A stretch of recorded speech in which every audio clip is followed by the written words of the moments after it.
TME family, or not TME, but Kusabi family. We're gonna look at amazing video. It's actually this video is on point. My mind is like, yeah, it's time to get there. Um,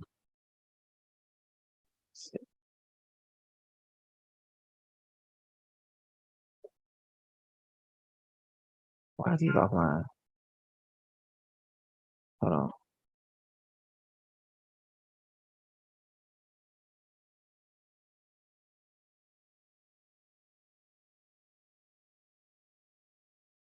Everything. Trying to figure out what is up with my channel on YouTube.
All right, let's go ahead and get it out the way. My computer is kind of freezing.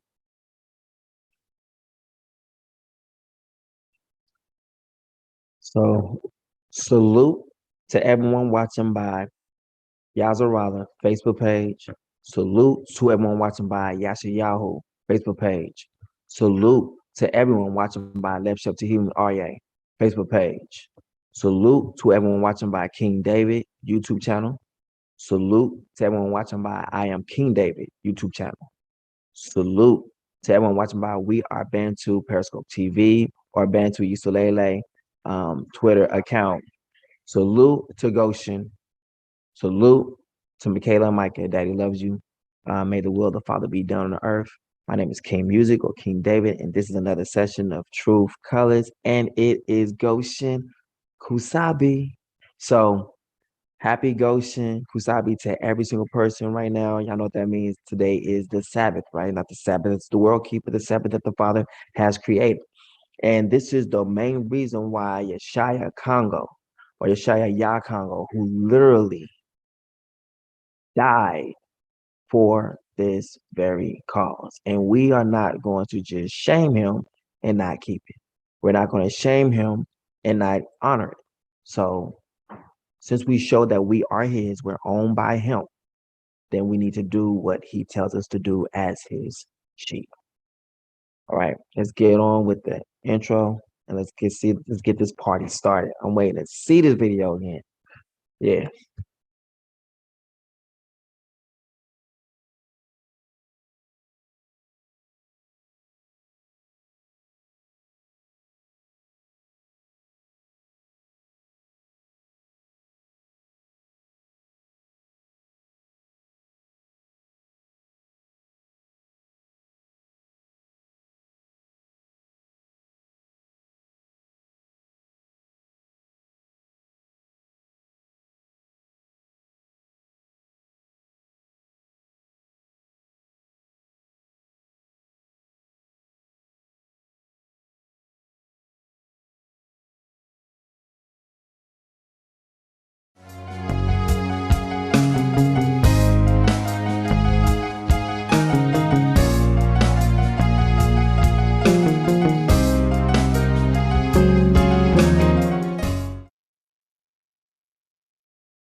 saying with a loud voice, if any man worship the beast in his image, and receive his mark into his forehead or in his hand, the same shall drink of the wine of the wrath of Elohim, which is poured out without mixture into the cup of his indignation.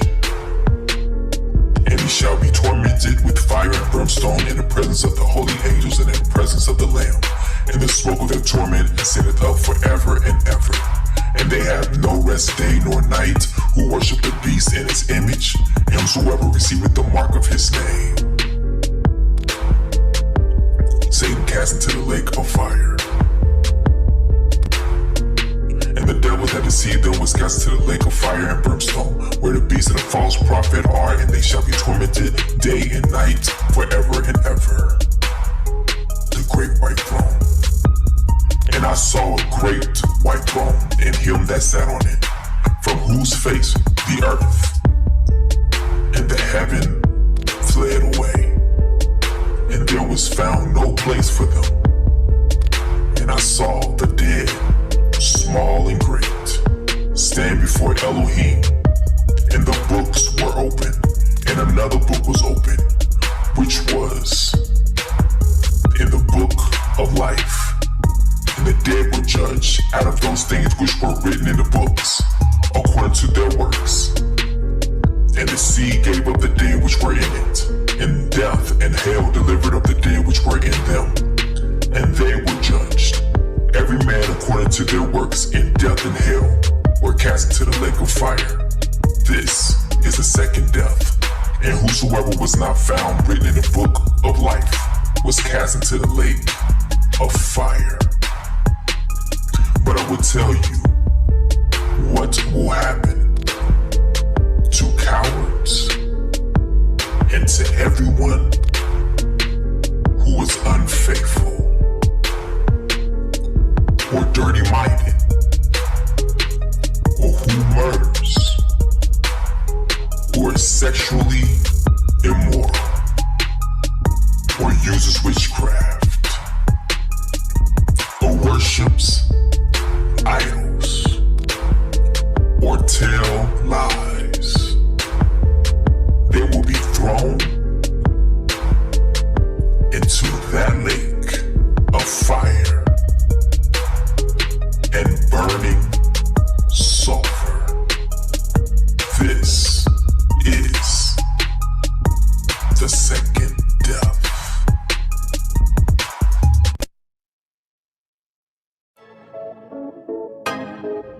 Your haters, not your haters, they're your fruit testers. Your haters, not your haters, they're your fruit testers.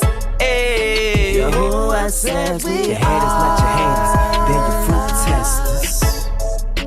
Multitude like your haters, not your haters, they're your fruit. Beats by other songs. Truth colors, truth colors, truth colors, truth colors, truth colors, truth colors. Ayy, when you learn the truth, it will set you free. Many are held captive, stolen identity. But let me just shoot the breeze, release you from Satan's squeeze. He's all like enemies, no matter the color you see. That truth frame, truth colors, truth colors, truth colors, truth colors, truth colors, yeah, truth colors.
All right.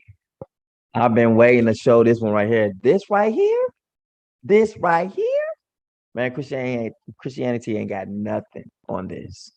Right. Now they be saying, I ain't gonna say King Kong ain't got nothing on this because we all know what King Kong is. That's them making fun of our father. But we always know that he got something on this. And he's the one showing the power that is coming. Right? Let me see if we can find it. Yeah.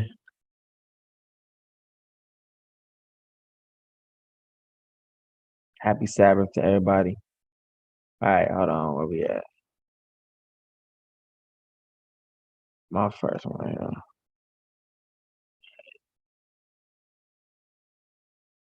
It's not bringing it up. Like, rewind everything. Hey, dude, what the heck? It should have been like right there at the top. Did they say they're gonna tell me when my video is ready then? Hopefully it'll take me right straight to it. Okay, I need to close some of these windows probably. Like overworking. Nope. 14 minutes ago. Yes, right here. What? Thank you. Sheesh, my goodness. What? No, you didn't. No, why are you on my screen? Please get off my screen. Please get off. Oh no, none of that. We don't want that. We looking for something else. All right. amechunguza mphando chiri angu mwana ngo nguri ngo belebishilangwa ndembe bafengiri lekete kuri 4440 bafengiri kama wando kokeno ndangu ndomi ukwigila kuchimule kimuna mezi kokeno mama wando kokeno tata ndangu ifina mane tata mchola kongo mama wando bafika ndimbe kinakeno nakeno bele bafu nakeno Wow.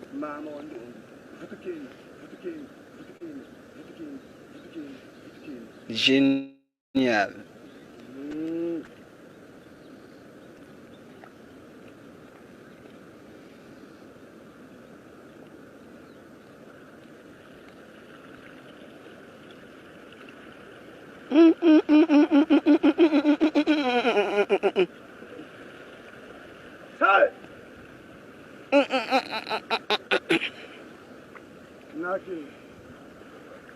Nothing, mama.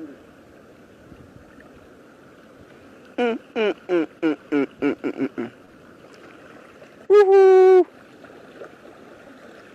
Yeah.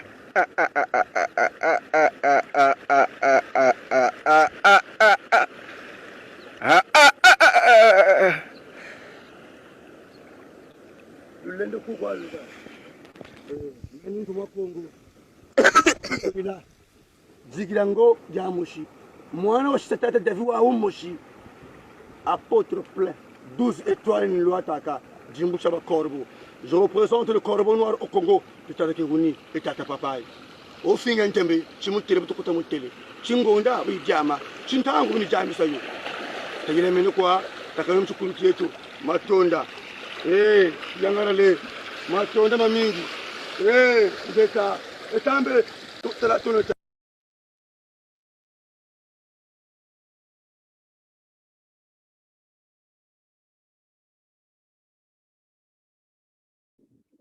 Man, did y'all see that? Wasn't that powerful? Wasn't that powerful?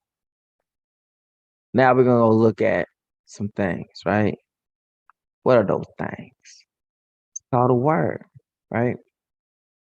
So I don't know what kind of anything that people have done, like in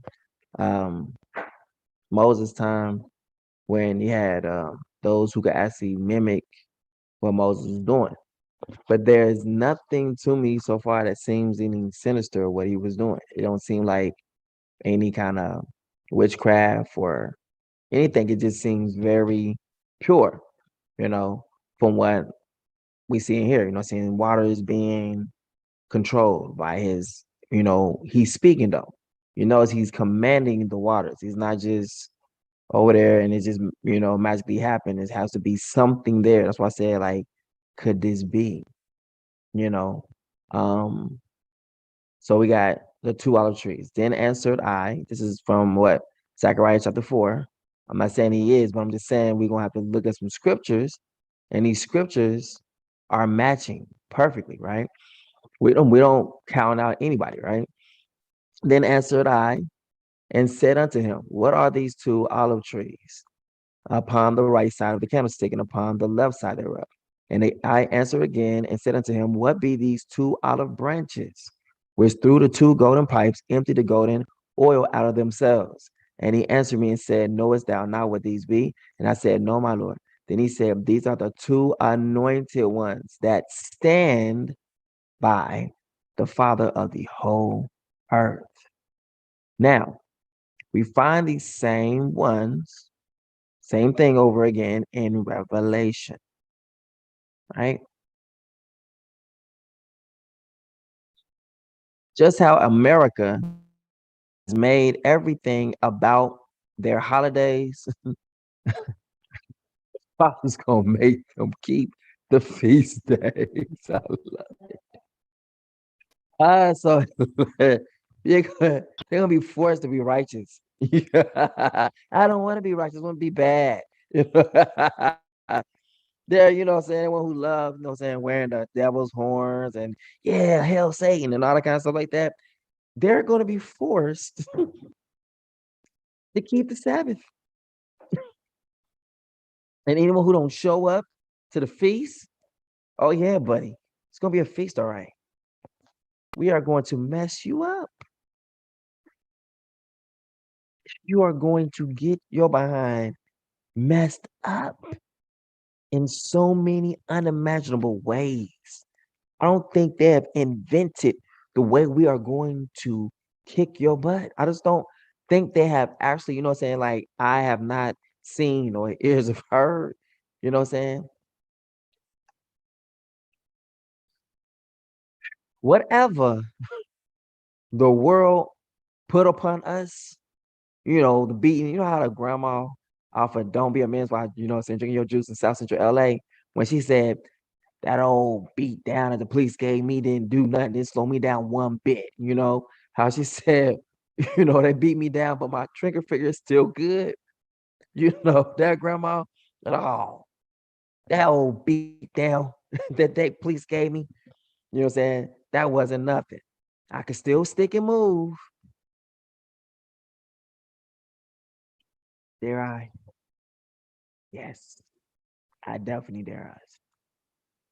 The whooping we are going to imprint it in their very souls. It will terrify them. It's going to haunt their dreams. There is no way that the Father's going to let us come back without us doing a couple tags ourselves. There's no way.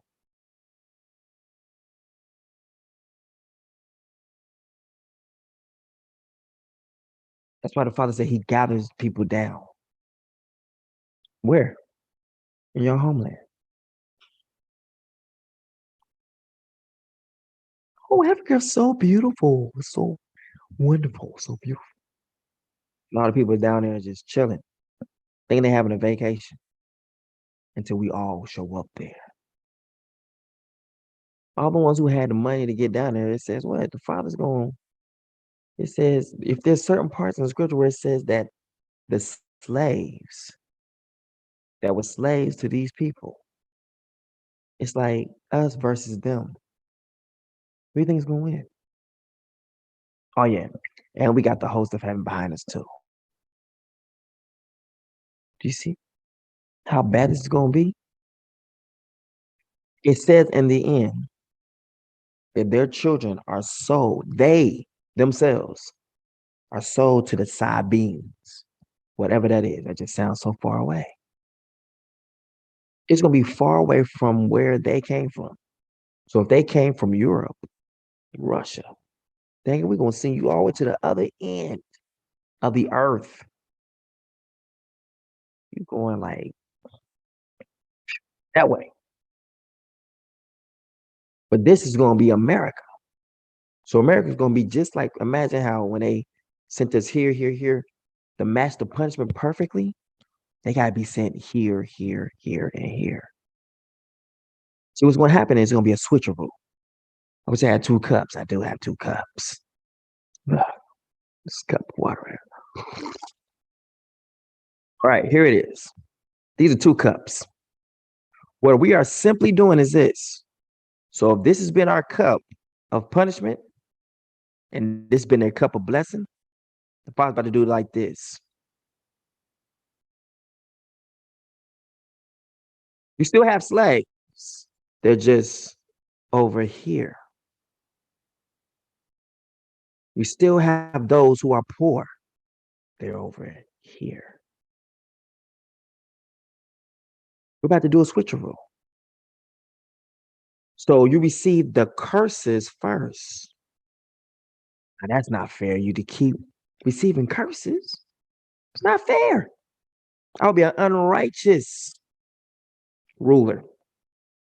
So I have to let up on you and give you some grace. I have to deliver you. I have to save you. I can't keep punishing you. You understand? So in the 4th generation, they will return because the Father's anger will be changing. Aren't you glad you didn't start off in the beginning of this? Those are supposed to be examples of what he can do through the nation. Now watch this. The same punishments that they issued on us. Can you imagine somebody coming in ruthless? What would they ever do to the people of America? What would they ever do to her? I don't know. But the Father did tell me 2010 that when America, when his people, Israel, goes to war, that America better be there to back her. Because if she don't, he says, I will deliver my people. In America, no one will be able to deliver her.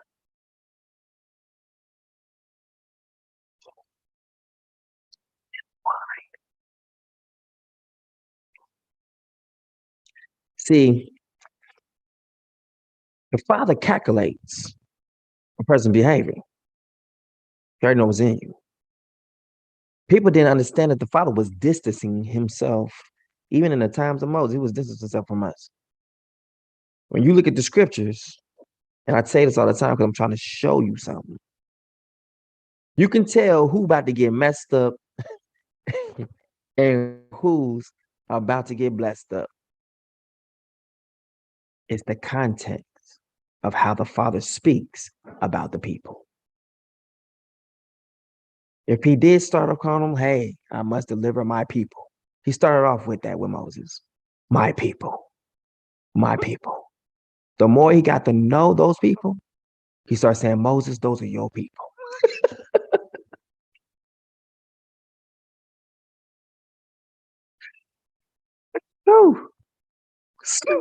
As soon as they begin to mess up, it went from my people to Moses, tell your people. Hold up. He was already saying, tell them your people before they chose the wrong side in the wilderness.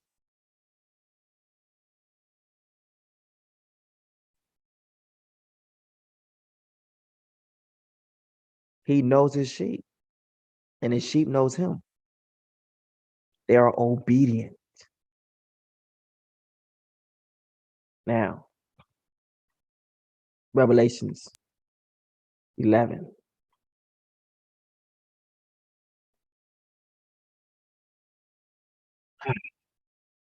Two witnesses. And there was given me a reed like unto a rod, and the angel stood rise and measured the temple of Yah and the altar and them that worship therein.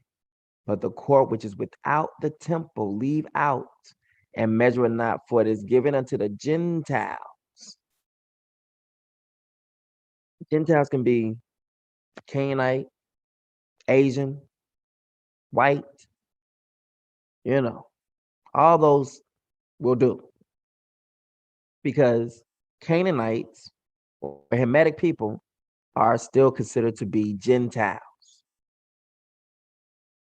Even the Arabs considered to be Gentiles. Why is that? Because they're not the ones of the covenant. So he's saying it's not given to a covenanted people. So we see now the Gentiles opposite of what? Covenant. Covenant means everything. You can say what kind of word you want to say to it, but the Father recognizes covenant. The covenant was given to his chosen people. So even in the word covenant, it only means only one people have the covenant. Watch that. Let me look at y'all real quick. There is only one covenanted people on the earth. One. Now he made a covenant with the world, with the earth, with the heavens, with the world. I mean, we already said the world. He made a covenant with them saying he will never destroy the whole entire earth with water. And to show forth that covenant, I'm going to put my bow in the sky. Boop. Of many colors. Now, why is there many colors? Because if you look at the seat that the Messiah is sitting on, it's colorful. So the ones who are walking around with the color, you know what? Now I'm starting to see something. Watch this. We better build some minds. When you got here, you was called color. You was stamped as the Father's people when you first touched down. Don't believe me? It's in the history. Whites, colors. True colors. The rainbow is colorful. It's a coat of many colors. They've been giving you props without even knowing it. It would just be used in a negative word. No one would want to be color. They would want to be white. No one want to be different. They want to be the same. We brought in every single thing that people love to embrace towards the end. There was no difference until we showed up. Even in our pain, we still bring forth blessing.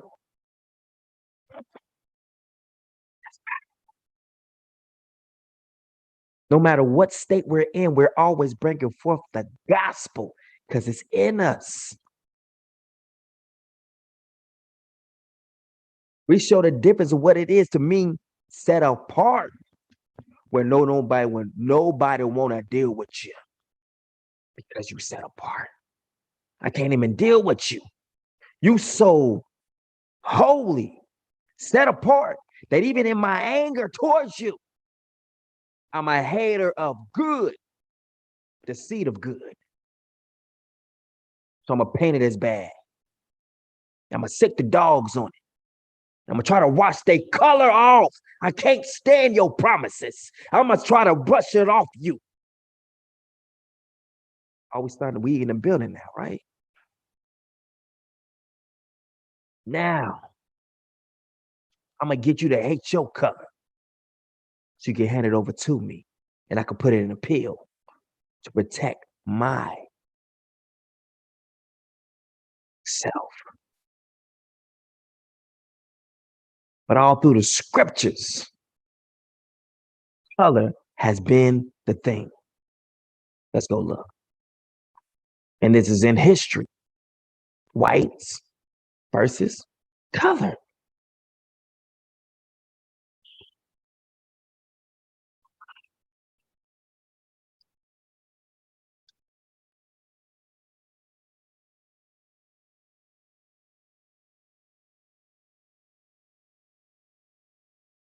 It's gonna be colored.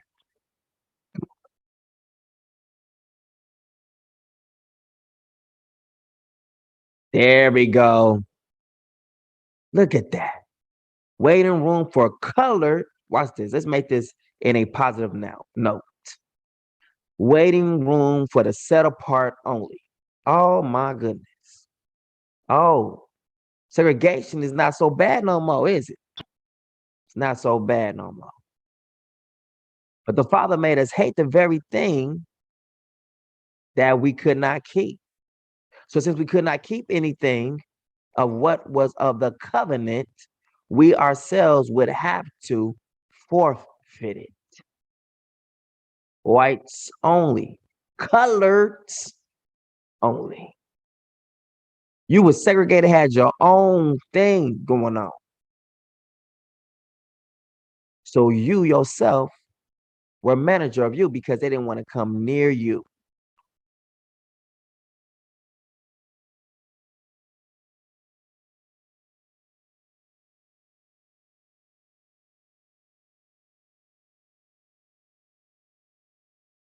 Now look at this. Colored waiting room. You going to the back of the line. Now watch this. We better make that make sense too. You going to the back of the line. Because everything is in reverse. In your homeland, you go to the front. They go through the back. Do you see? When it came to the temple, was the Gentiles allowed in? Oh, they wasn't. They had to enter in through the back. Revelations talks about that. Let's go look at that real quick. Let's go look at that. Let's go look at that. So everything is in reverse. In a land that's not our own. Everything is in reverse. What we normally would get as sons and daughters. Now we get as a stepchild. Or one they don't want. You know what I'm saying?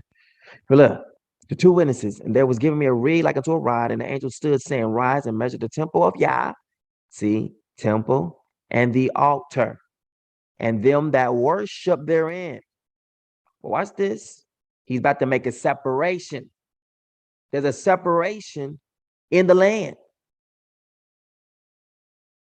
Holy, those who are not holy. Gentile, separate. Whites, colors in the land. See, nothing can happen to us that's not from the word. They think they different, but their difference didn't come until those who are different and has the coat of many colors. That's when they can begin to learn to be what? Great. Dealing with Babylon.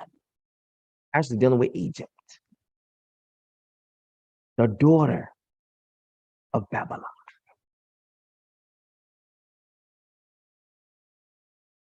Because they adopted her ways. Because that's where Rome got its authority seat at. Because they had to conquer someone in Babylon for them to be called great. America the Great.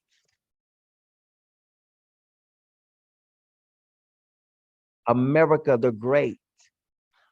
Darius the Great. Nebuchadnezzar, the great. Alexander the Great. Is it starting to make sense yet? Babylon the Great.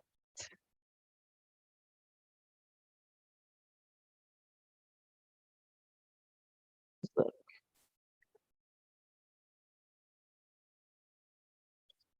See, the great.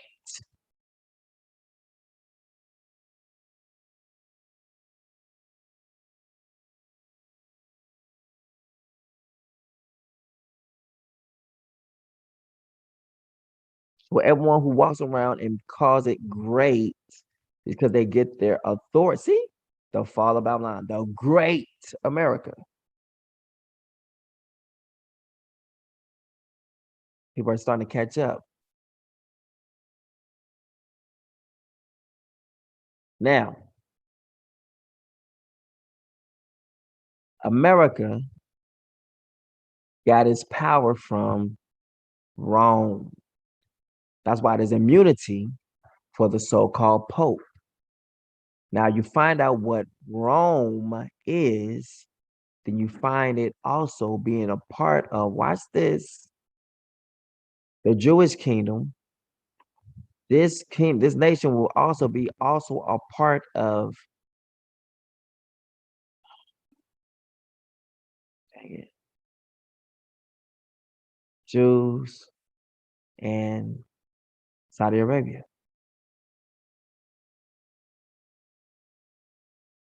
Because since Rome owns all of that, but it's under a guise of something else. The snake or the beast that comes from the sea was Rome.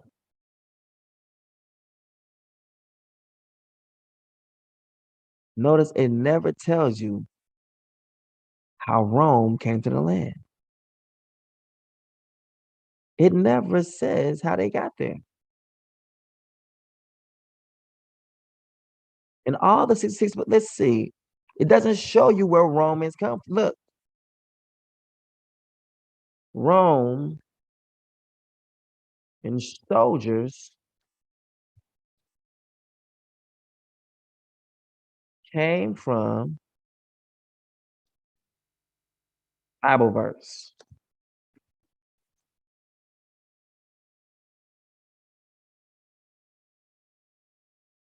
But we see right here in Matthew,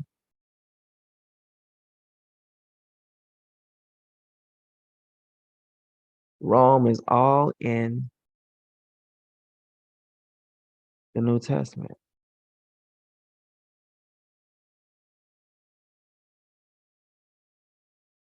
All right.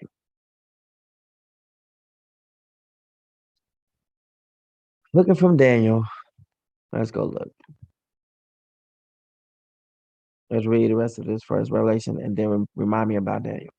All right, look at this. So we done made a separation, but the court which is without, watch this, is telling you something. Without the temple, leave out. He don't care about do you see what I'm saying? The temple was not there. So something that is not sacred to him is all right, just leave it out. But guess what they don't get? The place where the sepulcher or the place where the power of the Father, there is a power there in these areas.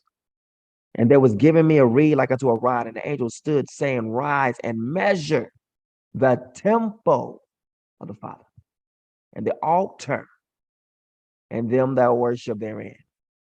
Boom. This is what's sacred to him. This is the apple of his eye. Watch what he does to the rest of it. But the court, which is without the temple, which is without me, without the Father, he said, well, yeah, you give him what's not of me. He made a separation right there. Without the temple, leave out. Like, don't measure that. he said, don't even count it in. He says, and measure it not. Why? For it is given unto the Gentiles. I'll let them have a little piece of it, you know. Watch this. And the holy city shall the what? Shall the Gentiles shall they tread underfoot 40 and 2 months. And I will give power unto my two witnesses, and they shall prophesy 1,203 score days, clothed in sackcloth. These are the two olive trees and the two candlesticks standing before Yah the earth. And if any man will hurt them, fire proceedeth out of their mouth and devour their enemies. And if any man will hurt them, he must in this manner be killed. These have power to shut heaven, that it rain not in the days of their prophecy, and have power over waters. Turn them to blood, and to smite the earth with all plagues as often as they will. He definitely is moving water.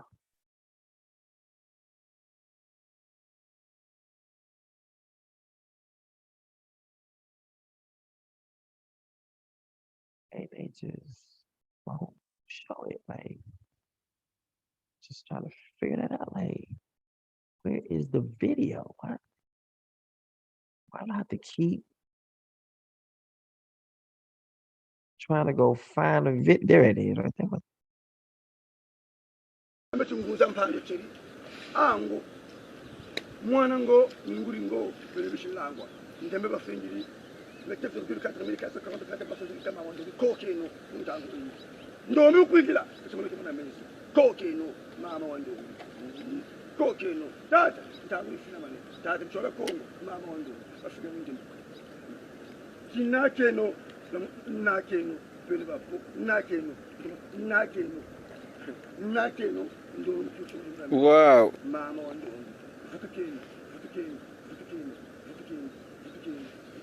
Génial.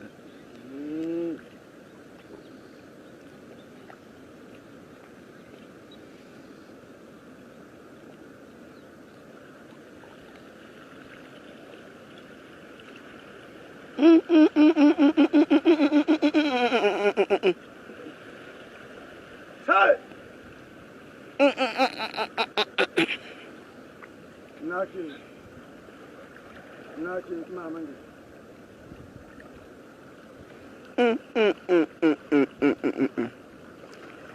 Woohoo! Yeah.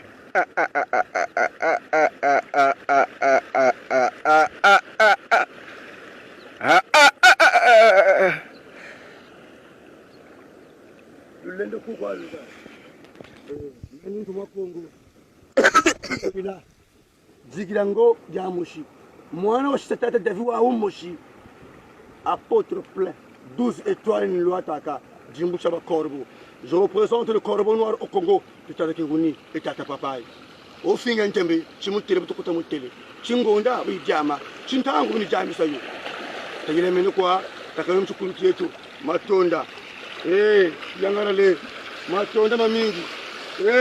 Deka. Etambe. Tutala Tunota.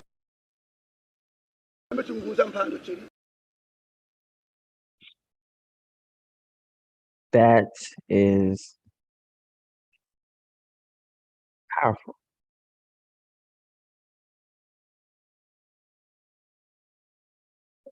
That's real. That's what we've been waiting on. That's what we've been waiting to see. This is the time that we're in right now. It's the time to believe.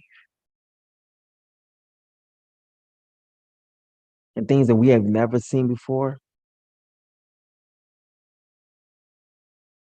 It's the time to be living. It's time to be thinking about going home. Things that doesn't seem to be possible. Watch this. He has to be balanced. He has to show us his hand, the power of the working of his hands, just like he showed to our other generations.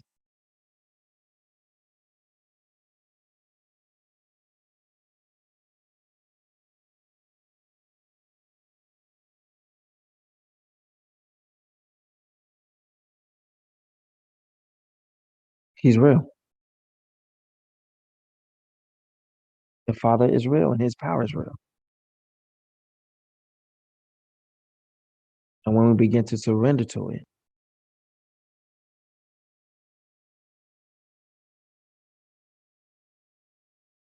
we will see the work of his hands like we've never seen before. As we keep the feast days and the Sabbath days, a power is going to be unlocked on this earth like they've never seen before. I've been saying it for a while too.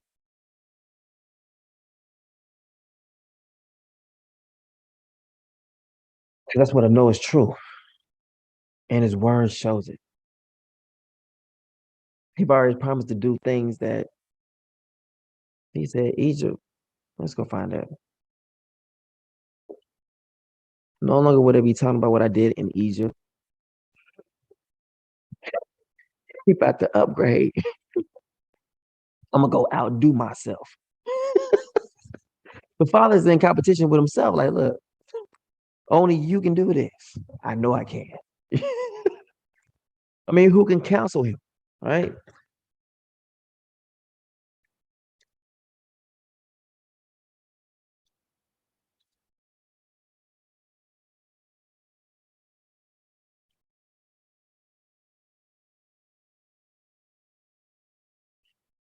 All right.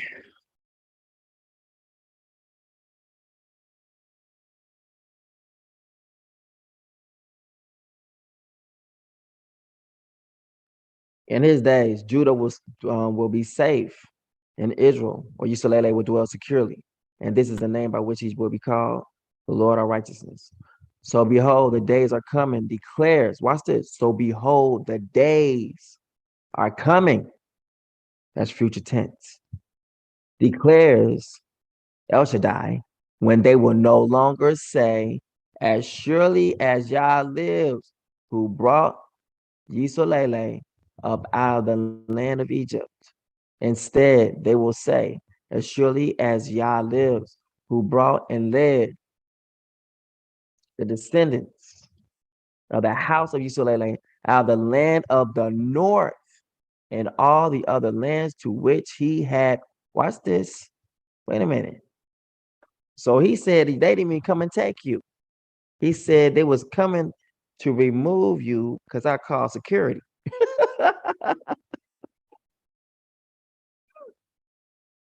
The moment when you start to act a fool and said, I ain't gonna do this no more, he was like, all right, security, just go and stay right there. Don't worry about it. Security come and remove intruders. That's what they did.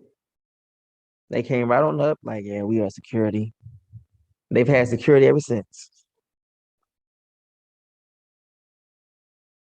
But we different. We different. Which he had banished them. Then they will dwell once more in their own land. Let's look at what banished means, though. Let's go check that. It just seems a little harsh, don't it? Like he just like, boop. Are you on listen? Okay.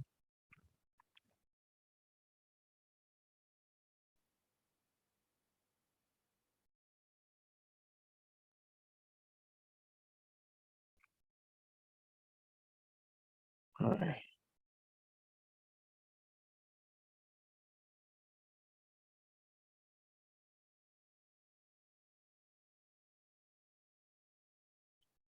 Banish. Banish.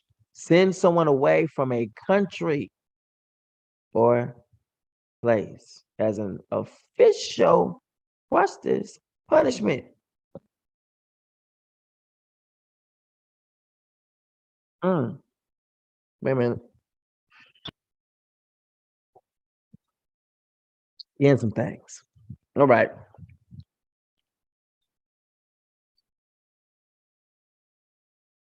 So if you've been officially kicked out of a place, you got to receive an invitation. They were banished to Siberia for political crimes, exile, expel, deport, eject, repatriate, extradite, repudiate, transport, cast out while the kingdom you will be cast out to utter darkness. Your light's gonna go out. Evict, throw out, exclude, shut out, ban, excommunicate, ostracize. The other one is admit or readmit. We're looking for the readmittance of the Father. Dispel, dismiss, disperse, scatter. And that's what the word say. So we've been saying it the whole entire time, but didn't know that we were saying we was banished. I think we need to say we was banished because it just gives him praise. It no longer focuses on what they did to us, how they did it. It's because we had become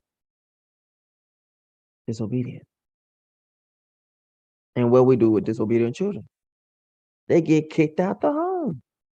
Oh, so you gonna tell me what you gonna do? Okay, look, all right. You of age, go on, get out. Oh, you don't want to leave? Okay. Security.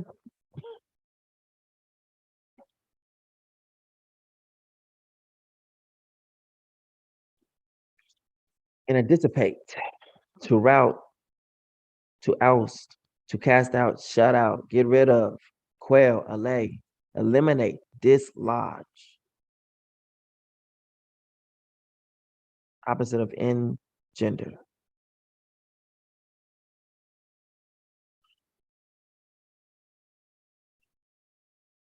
We deserved it.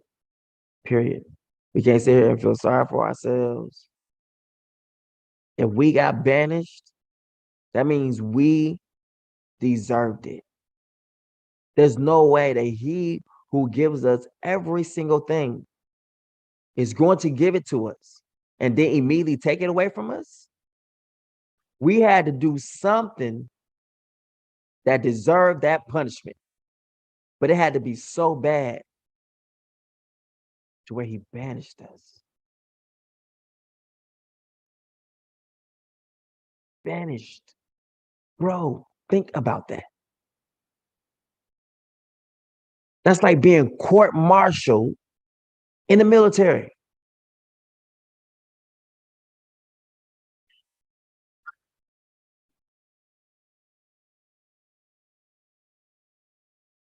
And we could play like our people was the best thing ever. And it's easy to do that. Because we gravitate to a culture. But when you see the words banished,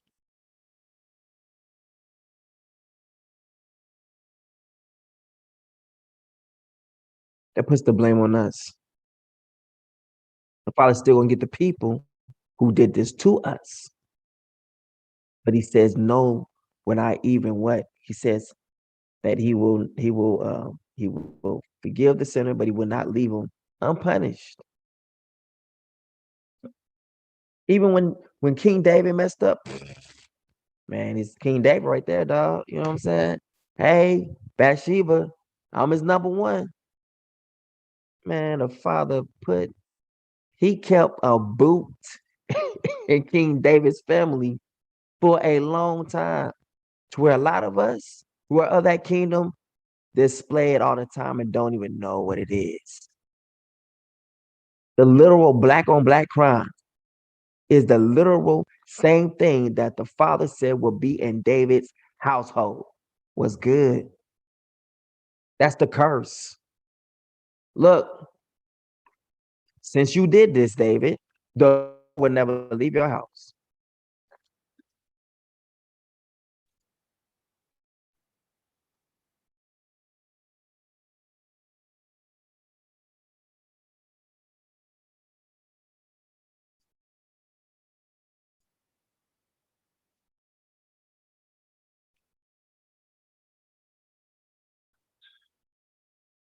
Nathan rebukes David. All right, look. Why then have you despised the command of Yah by doing evil in his sight? You put Uriah, another nation, you put Uriah. He's speaking up for a Gentile, the Father, to David. Think about that for a minute. King David, Uriah, the Hittite. He's not even of the seed of the chosen. So look at that. He is defending a stranger to David.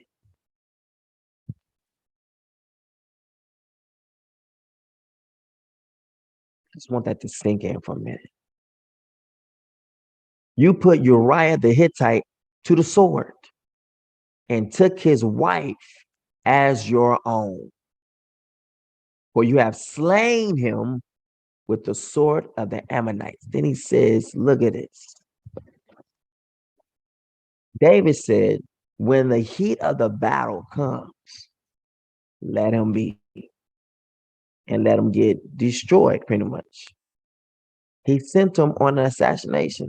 So his own people he's trusting, even down to the military, has betrayed Uriah. Judah was good.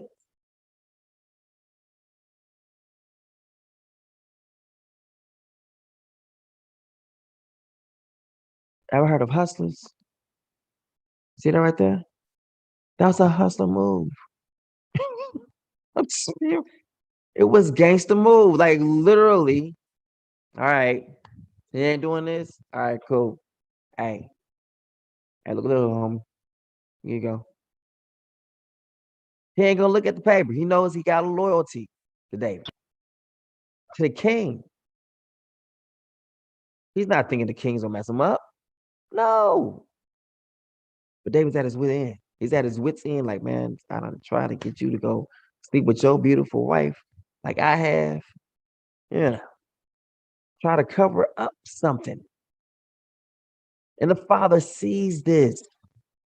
He sees the display. And he's watching, they were like, oh, really? That's what you want? Okay. You gonna do okay. Oh, okay, all right.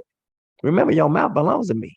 I'm gonna get you to confess, and then I'm gonna nail you.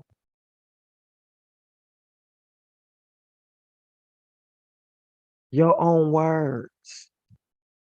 The same words you put out for a hit is gonna be the same words I'm gonna use to get you to admit your sin, your guilt. And watch what he's gonna use. The same spirit that rests upon him is going to convict him. By your own words, you'll be justified. By your own words, you will be condemned. Woo! When the Father deals with us, he deals with us according to his word on what he says.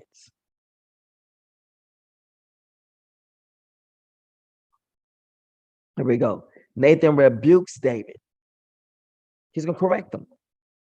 But it's going to come from the king's own mouth. His own lashings will come from his own lip, from his own authority. I was about to humble him. Using his own mouth. His own judgment. The same spirit that rests upon him is about to convict David, King David, because the words that's going to come out of his mouth is not going to be his. It's going to be the Father convicting him. Since he saw the truth, he has to admit the truth when the thing comes about, when the spirit of Yah came upon him. He moved, he did different things. Now the spirit is about to move David to admit his sin. Nothing is done outside of the Father. Every step, the steps of a righteous man are ordered. It is a commandment. It's not something you just say. Every step that a righteous person takes, it's commanded. You don't have a choice.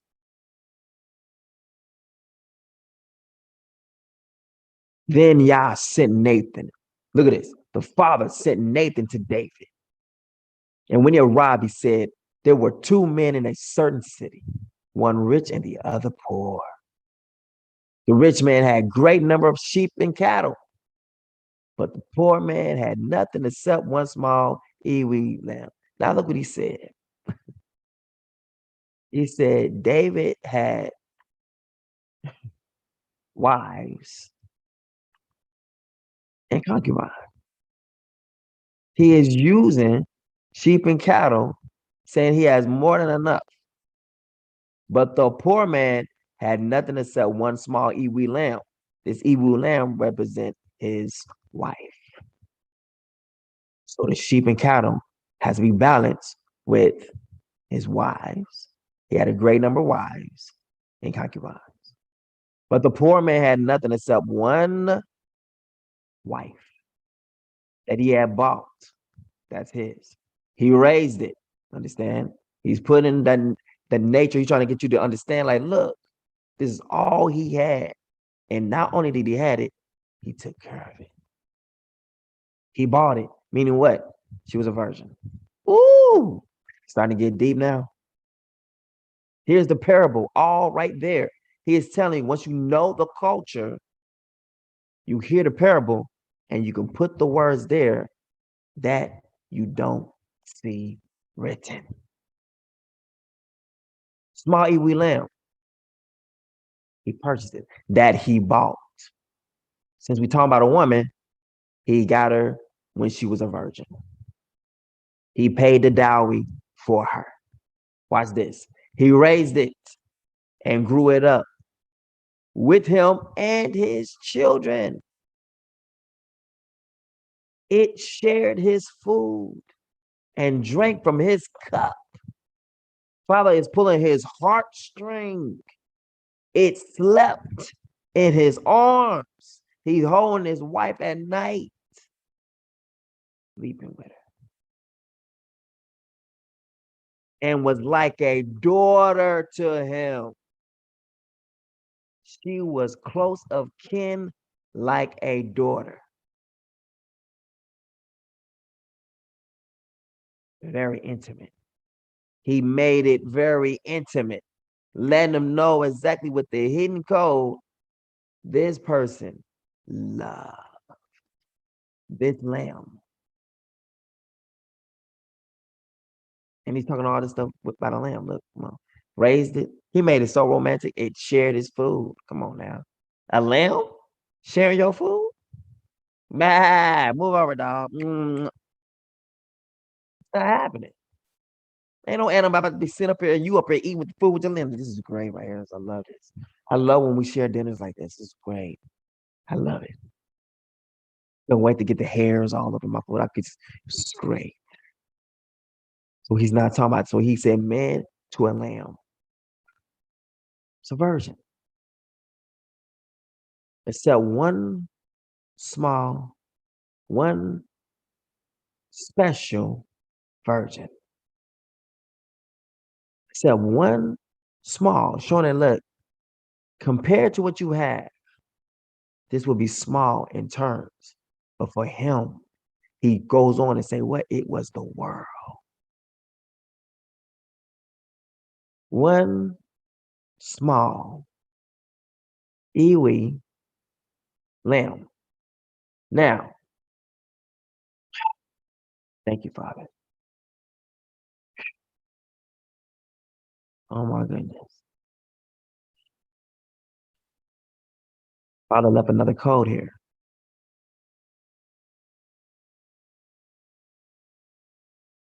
Ewe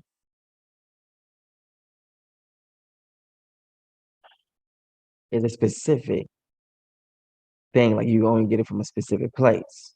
See, the Iwi also is the same thing where we will also be called people. Do you see what I'm saying? He encoded it. You. Ew. Look at this.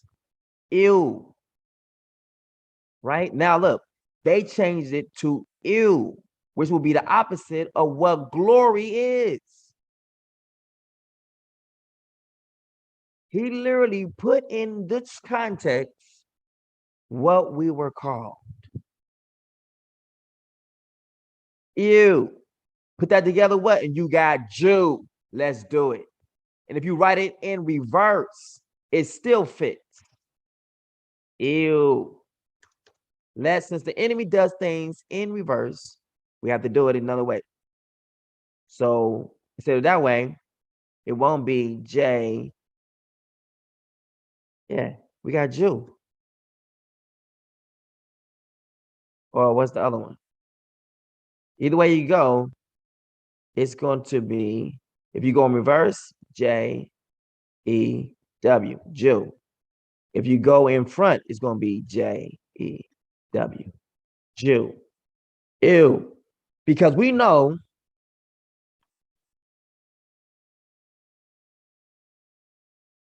that Uriah is literally Gentile. We know that he married one of our sisters. So he is literally calling out the culture in the middle of her being a virgin.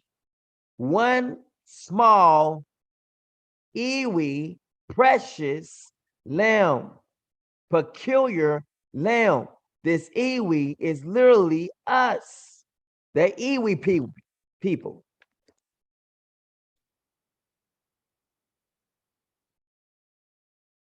Oh my goodness.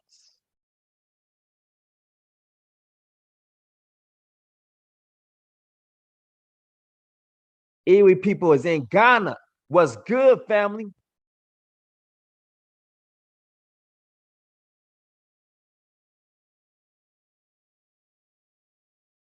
And here it is. What's good, family?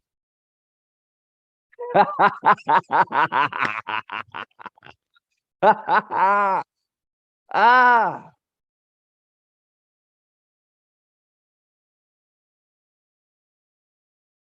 Oh my goodness. Isn't this the Sabbath? This is the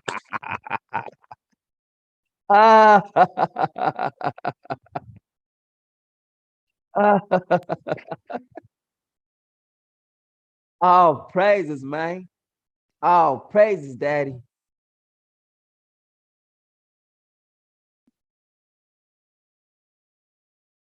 Wow.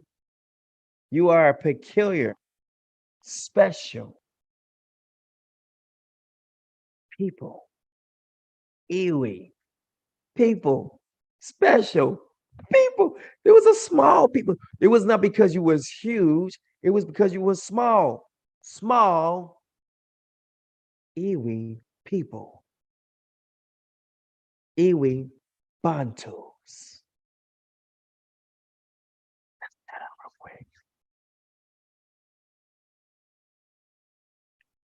Iwi Bantus. Let's see if we can find that. Iwi Bantus. Are we Iwi Bantu? Asantes. And the Iwis are one people. Look what's coming out. Different names.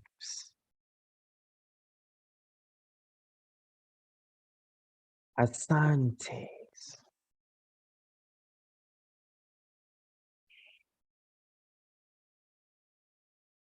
Yashia. Yeshaya. Asantes.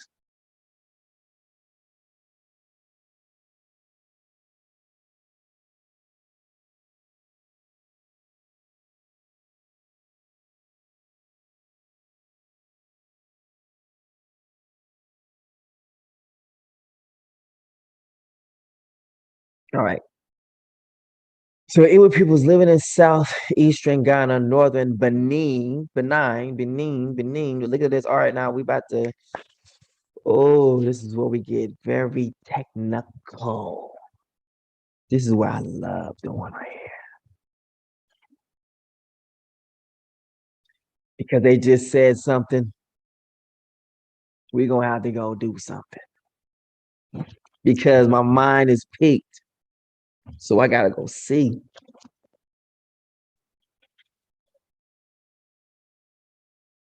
Y'all ready for this? This might be fun. All right, I know people want that. Where is it? I know you're gonna post the link, right? Because the last time we posted some of the links. Let's post the links right now. Let's do it. That one. I mean, I got open like dang.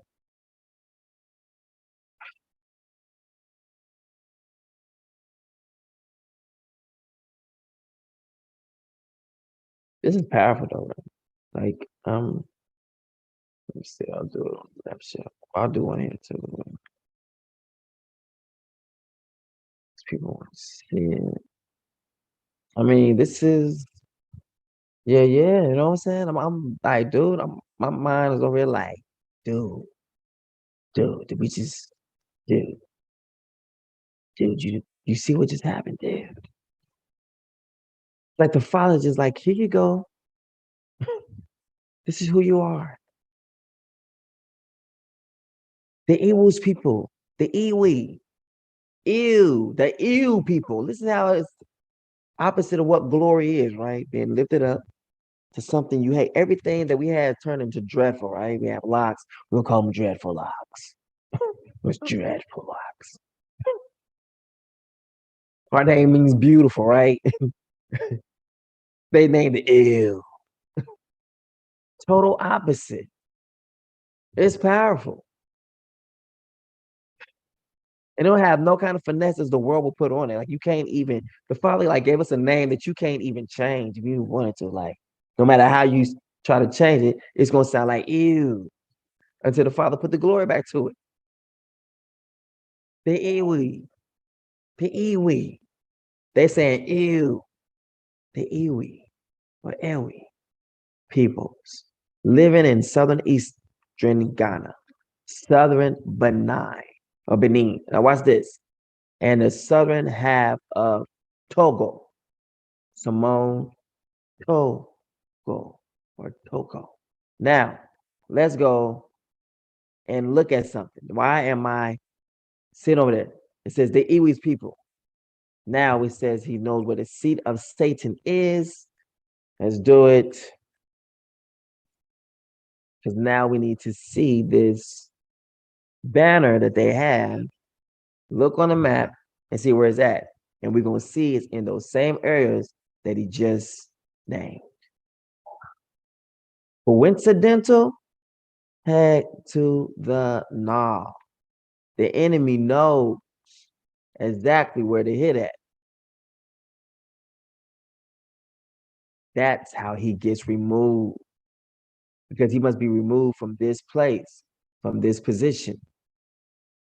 All right. Messiah said, you can't spoil the strong man without binding him. His arms are subdued, which is the same thing as binding. And then also when you can remove all that, you can remove safely the head, remove its power, destroy it. Look, here's Madagascar. Now let's go to the map again, like we did before, and see what areas this staff is abiding in. And I guarantee you, it's going to be right here in the same spots where it says Ghana, Benin, and southern half of Togo. I believe the seat of the enemy, Benin and Togo. And I think that's why they always show this is where the people were in prison at. So this right here, where the people are in prison at, this holds a tremendous value. Why? It's captivity. This is where you were put into castles. Now we love castles. But castles back in the day for us was prisons. You was held in castles until it was time for you to be sent out of the land. In the land, he was known as Iwi, Bantu. But in the other nations, his glory will be called Ew.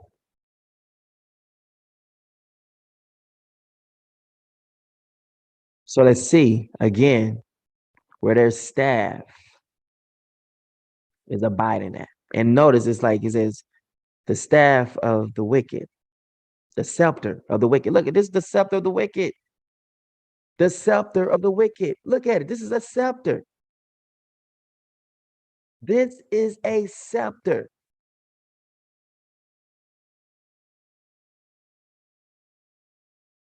The scepter of the wicked will not rest on the land of the righteous. Look where Kenya is at. Over here. Tanzania. Over right here. Look where the staff is allowed to rest at. The same place where we were accosted at. The same place where we was held out as to be slaves. The same place where he got the stronghold on in at. He came in like Trojan horse through the back door. The thief comes in any other way. He said the shepherd goes straight through the front door. The enemy came through the back door.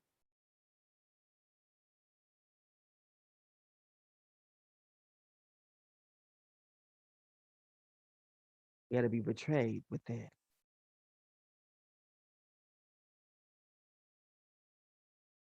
But the back door will be also one who is Gentile. The enemy came in through the back door. Canaanites.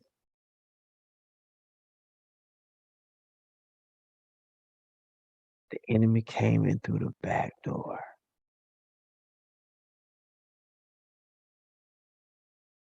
Shem had land.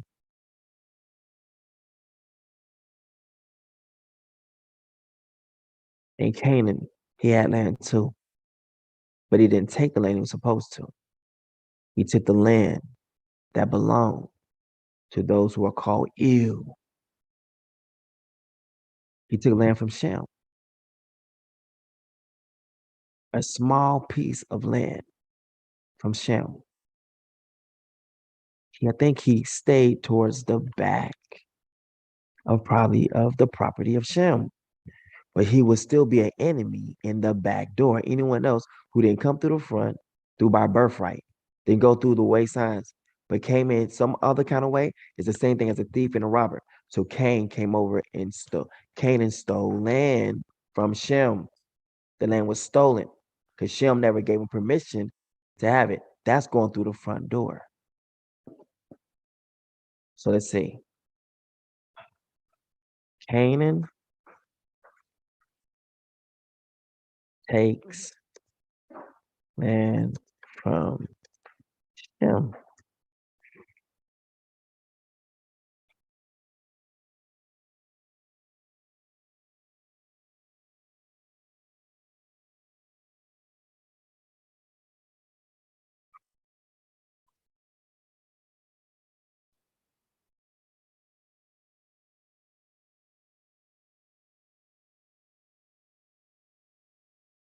All right, now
came in through the back door.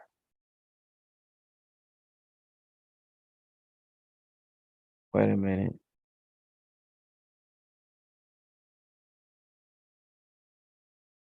Enemy came in and sold them in the tares. Wait a minute. How did your garden get tares? No. Bible verse. Dang, stop playing with me. Tares in the weeds. All right. Yeah, Matthew 13 and 24. Let's go.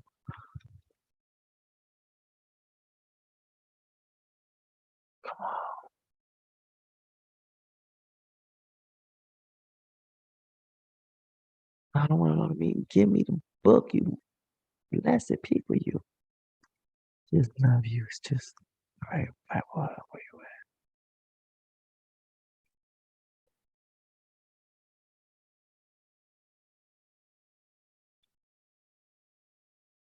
All right, there we go. Parable of the weeds. This is about to get good. Yes. Okay. All right. Let's go.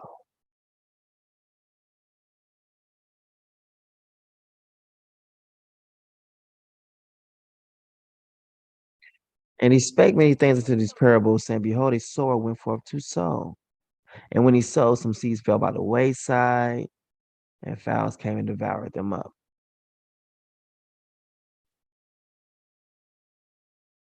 Some seed fell by the wayside.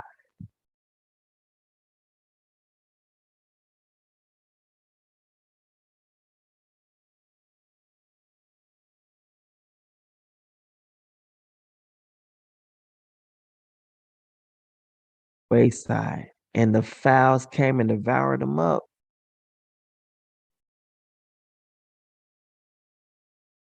And the fowlers came. Some people fell by the wayside. So the real people used to be dwelling in here as well. But the fowlers came and devoured them up, displaced them where they used to be. Look, all right, now.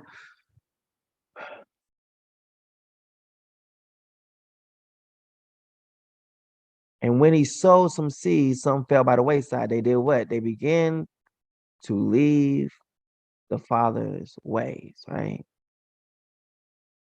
And the fowls came and devoured them up.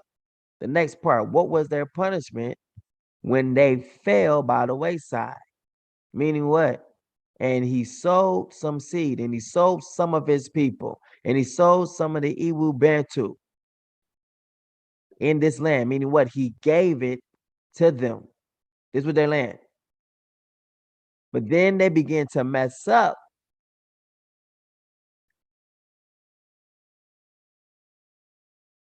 And the fowls, let's see what the fowls mean. The birds came.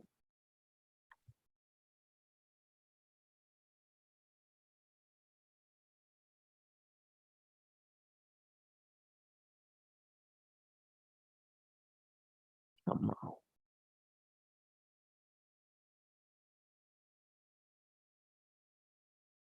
Hunting. Food. Birds. The birds. Fowl. The birds came.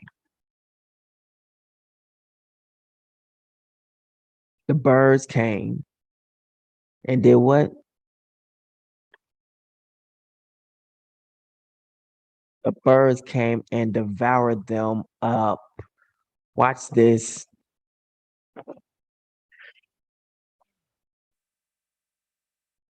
Saudi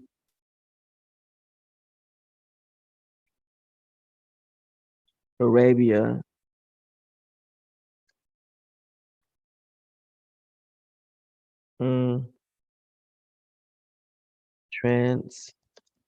Atlantic slave trade. Bam. Forgotten slavery. So he's telling you forgotten slavery, the Arab Muslim slave trade. They owe us for this.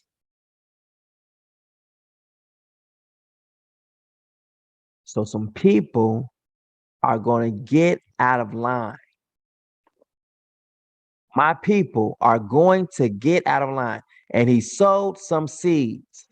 Remember who the sower is. This is the Father. So the Father gave you this land.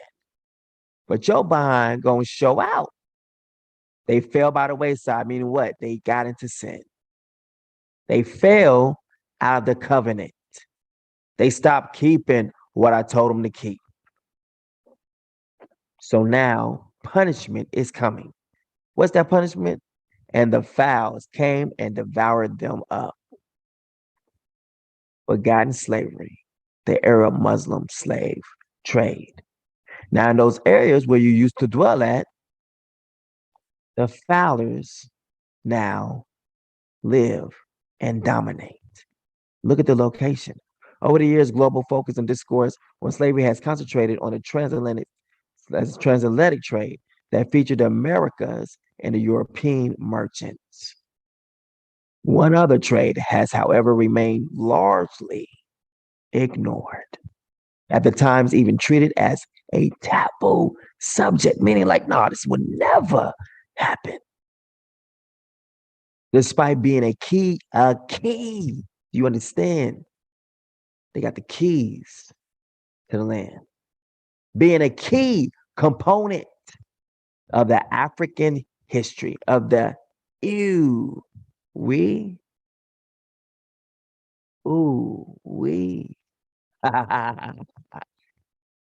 That we go, right?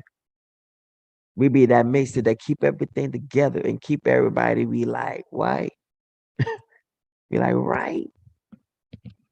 Whenever we do something, it catches people's attention. And we sell out for what? Just to get a couple mentions? Because that's all it is. You gonna give up, we? Just to get a couple of mentions? Y'all need to pay attention, right? So let's look. One other trade has, however, remained largely ignored at times, even treated as a taboo subject. We can't let this cross the mind, right?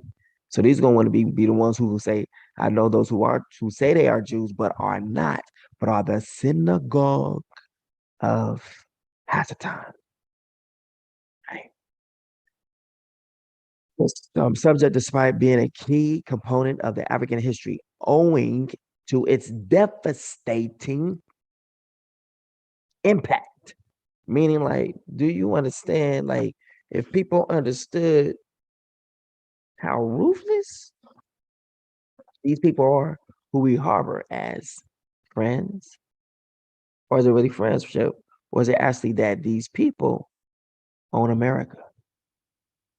Why is it the gas, they get, what do you call it, gasoline and stuff like that, we go through Saudi Arabia? I mean, to get oil and stuff, like we got to go through Saudi Arabia. Remember the Obama had to go down there to the prince or go down to the king down there and had to bow and all that kind of good stuff to get something from him. But we would be so great. This is where the kings come from, right? In America, right? Stuff is hilarious. You see this stuff on TV and then they'll just wash it away. They say Obama went down. Look, Obama goes to the prince to get some oil.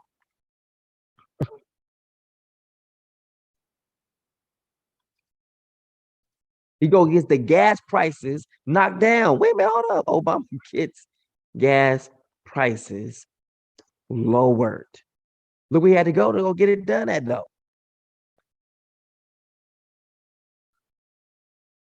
He had to go overseas. This was talked about, like, wait a minute, why is the president bowing before this prince over here, before this king over here in Saudi Arabia? Like, but they let you see the pawns over here called presidents. But behind it,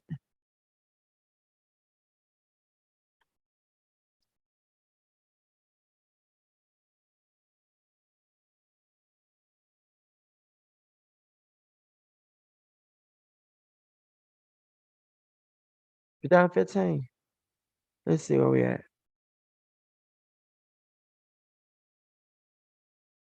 How cheap oil has changed Obama's stance with Saudi Arabia. Wait a minute, hold up. Hold up, dog.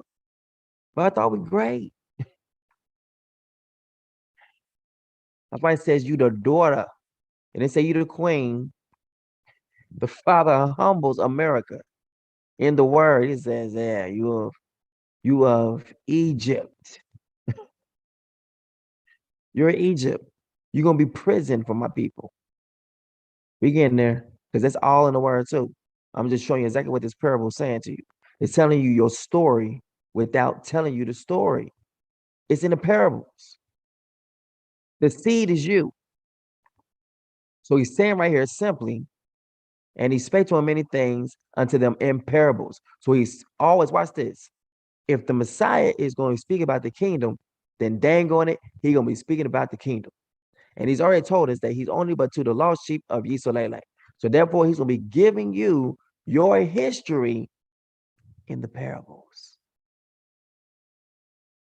He even locked your name in the sentence. Most people be looking at these big things when the Father is literally hiding the ancient pathways in the small messages, the small transmissions. Look what we just found. It wasn't the hugest thing. It was something minute. When the enemy goes big, the Father goes the opposite. He goes small.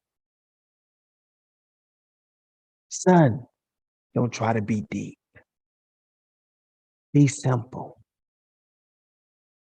Because those who try to be deep, but they don't understand that the simple goes deep, it's not being deep at all, but being confusing.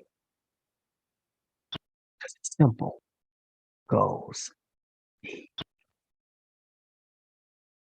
So don't try to be deep. Try to keep it simple. And even though I gave you a whole bunch of context and a whole bunch of information, your mind can process it all at the same time. You'd be like, dude, I feel my intelligence is quickening. I can peep lies now like I couldn't peep it before. Why? Because you're getting the gospel and what it was for. It is literally the good news. People have been reading in the context, but don't understand that he is telling you a story about who you are. Right here. Every single time the Messiah speaks, he is showing you your true identity. The history is locked away in the code.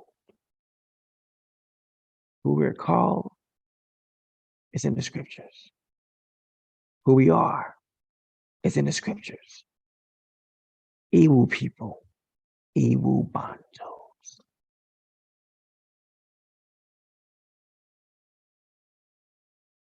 And Iwi, watch this, means peoples. It says Iwi, it says a people of this. A people, a bandos. Bantu means the people. But Iwi means a people too. Iwi Bantus.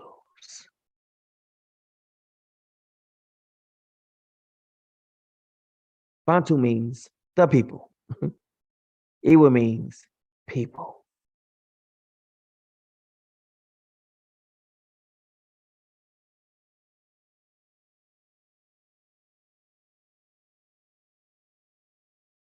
So the signature is right there in the word. So right here, he's telling you, behold a sower. So let's put it in the right context. Behold, the Father Yah went forth to sow. What did he do? He gave them their inheritance. He gave them the land because the sower is the only one who could sow it there, which is the Father. This is his land. So he went forth to sow. And watch this. And when he sowed some seeds, meaning what? They got the land. They were there. But then they begin to do what? Fall by the wayside. Meaning what? They begin to straggle behind. They begin to break my covenant. Fuck. Wayside. What does it mean to fall by the wayside? What does that mean?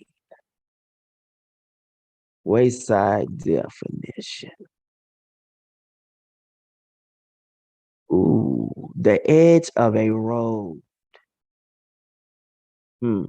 They begin to fall by the wayside, the edge of a road. Let's go look at where we placed them and see where they're at located. Let's go see. The edge of the road. What's good? How we doing?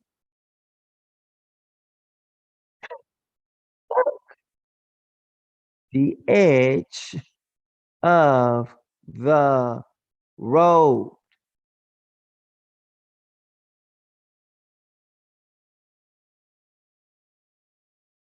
This is exactly where you've been replaced at, right where the seed was sown. Other things came in and took your place. They devoured you. No longer here. No longer here. No longer here. No longer here. No longer here. You're being devoured. You was devoured on the edge of the road.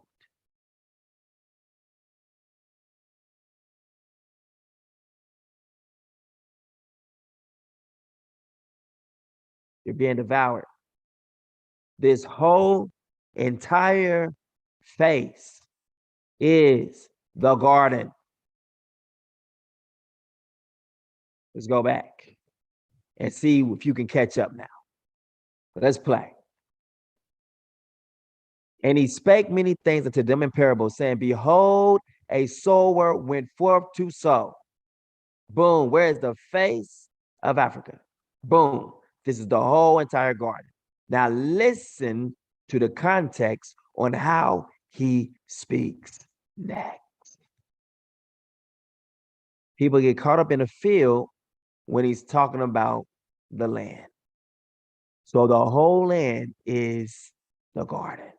Behold, a sower went out to sow, meaning what? You filled up all of this.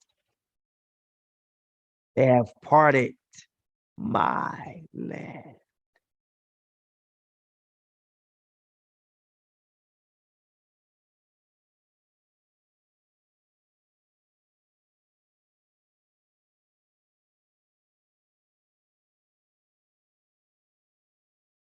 They part of my land. You just looking over down here. I'm talking about over here too. All right, now.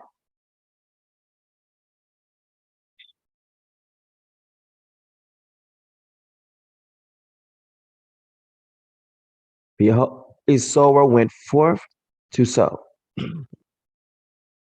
And when he sowed, meaning what? They were in the land. They was there. Some seeds fell by the wayside. They got off. They got into other kind of worship. They began to do things they wasn't supposed to be doing. So chastisement came. These people look at this wayside and they fell by the edge of the road. Wayside is literally the same thing as describing them and where they went. It's powerful, right? And wayside gives you a definition of what it is. Wayside. They fell by the edge of the road. Now it tells you the location of those who fell wayside.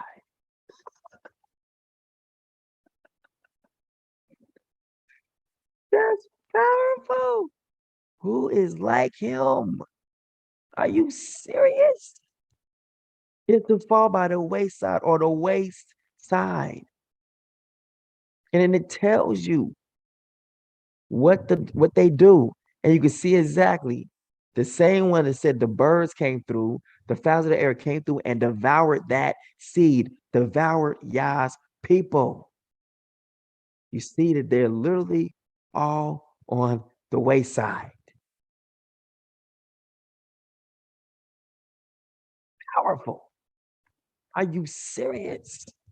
And it leads you to look. It's like the fathers remind you, the Messiah tells you who is going to attack you. Because now when you look at those same places, we find out now who the fowls are. So some seed fell by the wayside. They messed up. And the fowls came and devoured them up, gobbled them up, replaced them.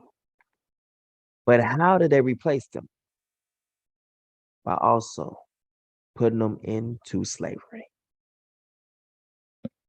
So this is the fowls coming to devour the Father's chosen seed that was sown where at again? In up here. So we can see where they was at. Right here, right here, right here, right here, right here, right. Because these all fell by the wayside, meaning along the outside.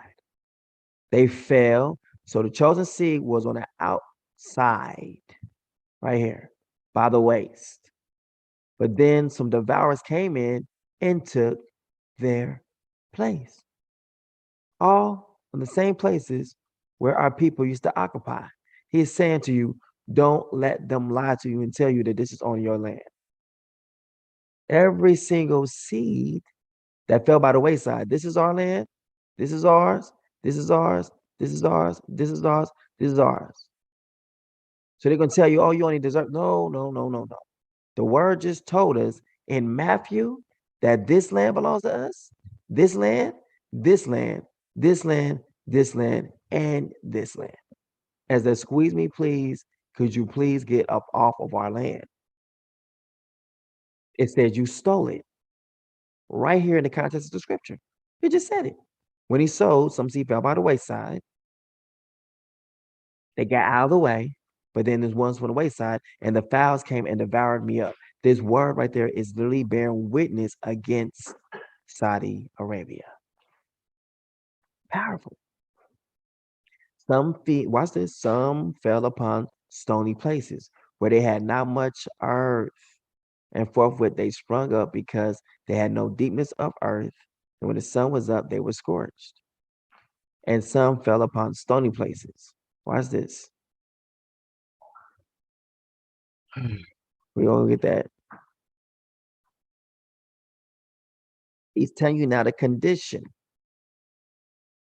of what's going to happen to you, right? So he's telling you right here what your conditions will be. Listen to this. So, all right, you've been devoured up. Now, what's the next thing that's going to happen to you?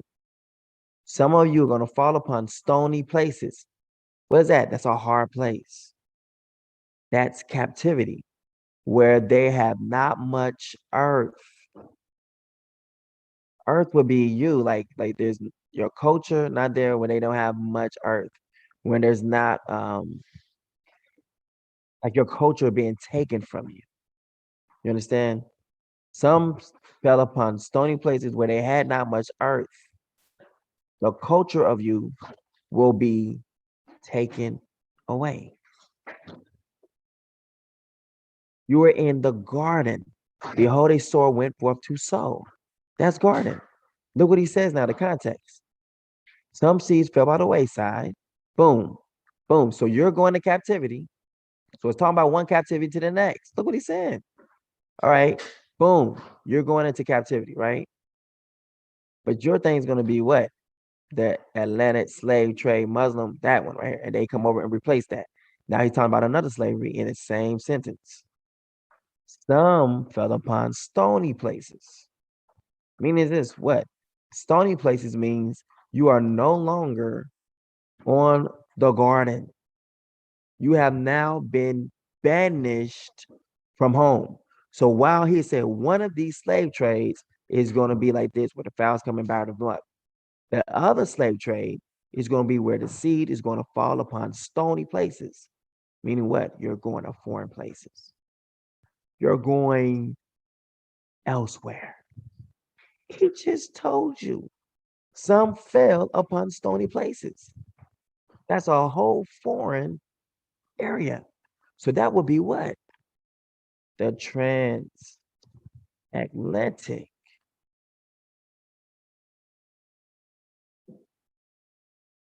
slave trade.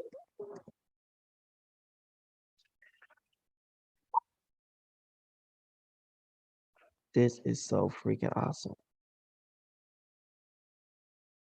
And here it is.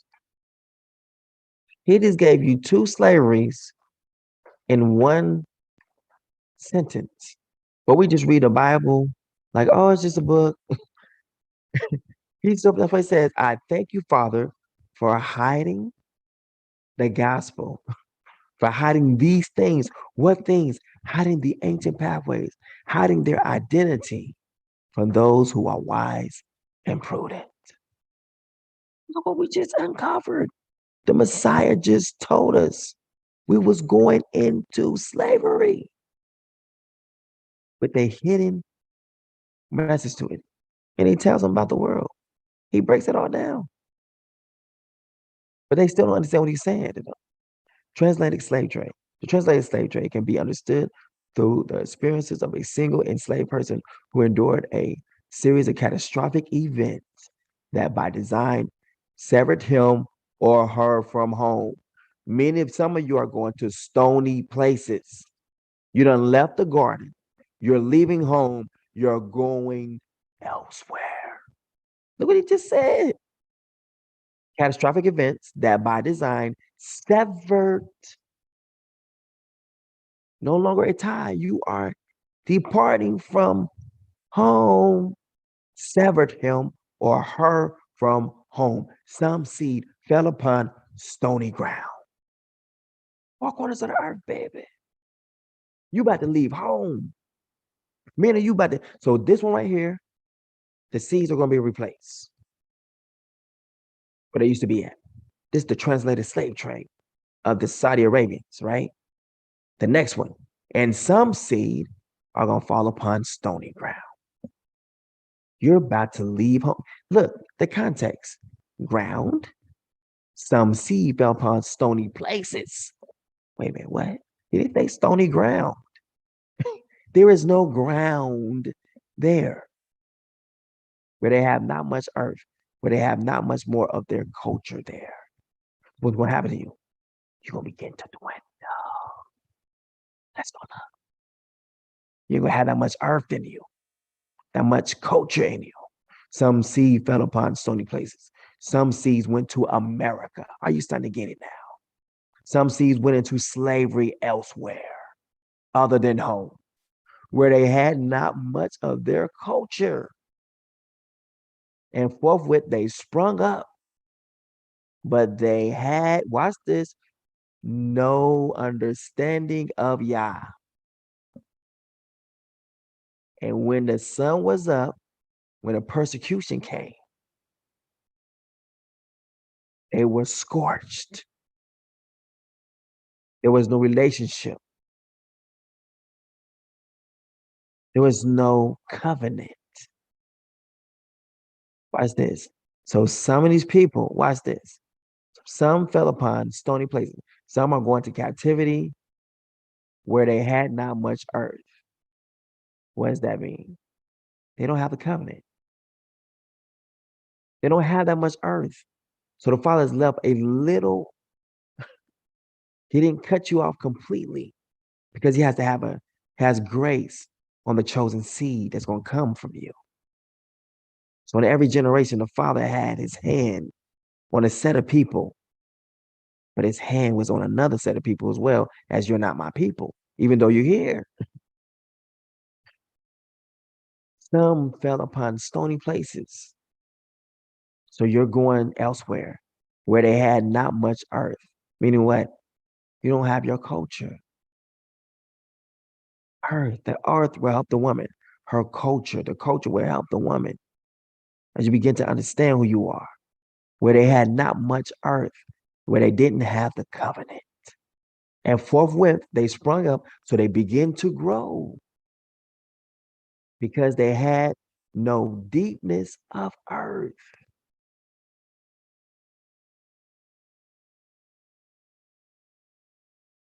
When the sun, watch this. So I mean they grew up. And forthwith they sprung up. What? They rose up to fight. He just told you. Some fell upon stony places. Some of y'all are going into slavery elsewhere, where you will not have anything that resembles anything of home. Meaning what? The covenant that you had with me and the Lamb, it will be like non-existent in the place where you're at, where they had not much earth. Meaning what? The covenant was on a limited edition. I'm going to just leave just enough so I don't cut you off completely because I can't go against my word. But a lot of y'all, y'all about to feel this wrath. My pimp hand's going to be extra strong. Watch this. And he tells you it. Watch this. So you stand up. You ain't going to treat me like this. I got rights. What's going to happen to you? And when the sun was up, they were scorched. Meaning what? There was no protection. So what does that look like? Let's see. Slavery.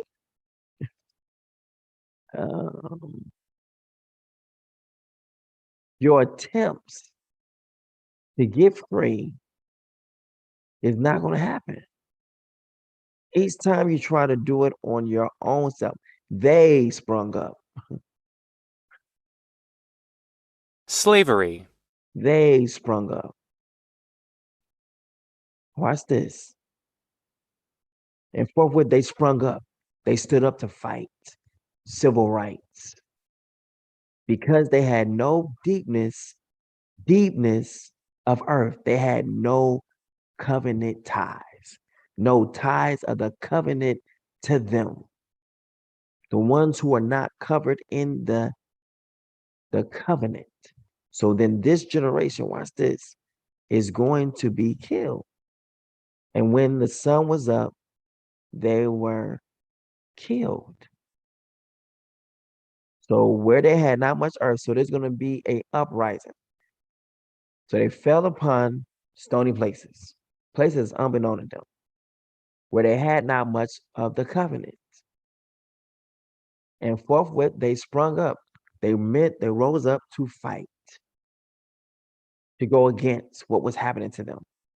But because they had no covenant ties, every time we would do this, the sun was up. And when the sun was up, they were killed or silenced. Watch this. And because they had no root, watch this, they withered away. They died. And some fell among thorns.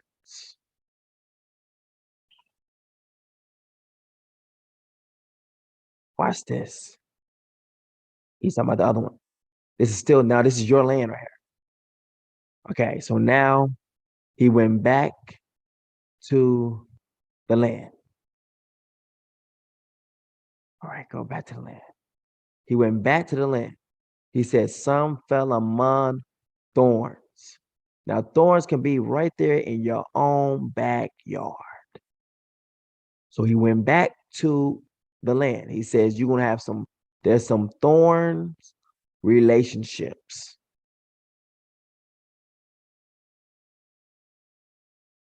And because they had no root, they wither away. So they're the covenant, the real truth about who they really are, because they had no root, because they had no anchor, because they had no culture.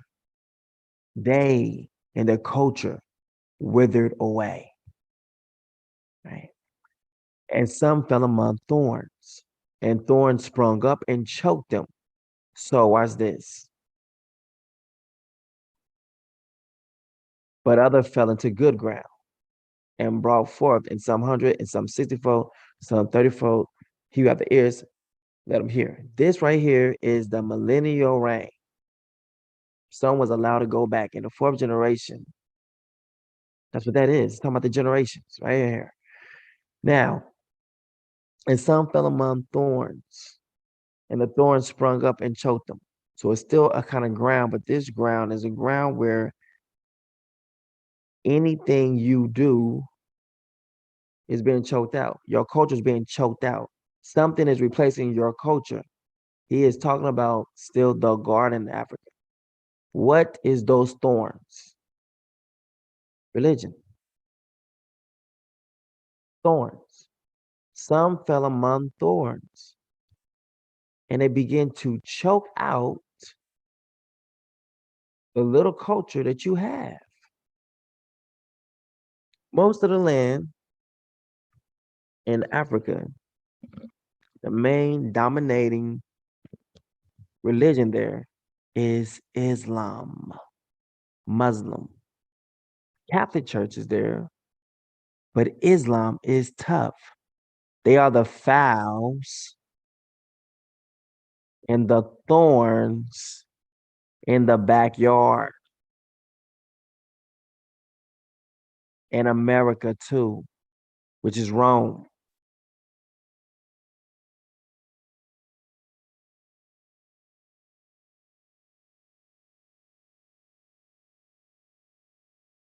So this is the stony place. Catastrophic events that by design severed him or her from home, severed him or her from home, stony places. Europe, any place to the four corners of the earth. Someone was sent to the four corners of the earth. Stony places. Family and nearly all things familiar. Capture in the African interior, transport to the coast, sell to slave traders, passage in a slave ship, and a sale and enslavement in the Americas, stony places.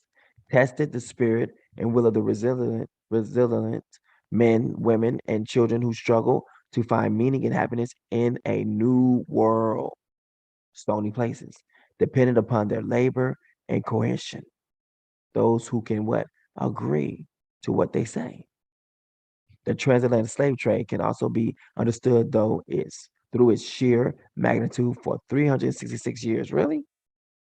European slaves loaded approximately 12.5 million Africans onto Atlantic slave ships.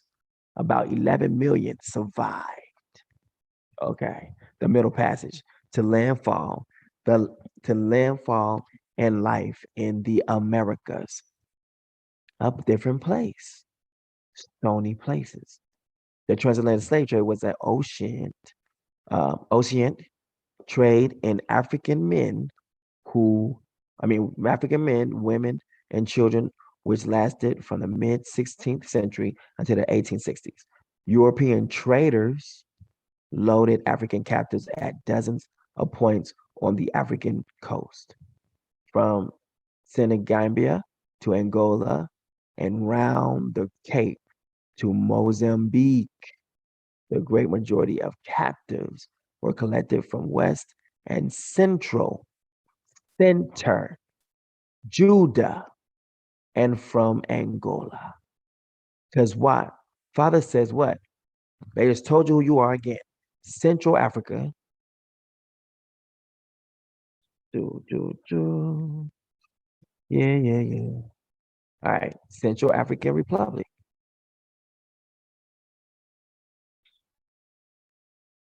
South Sudan, land of Judah. The South, Soudan, Soudan,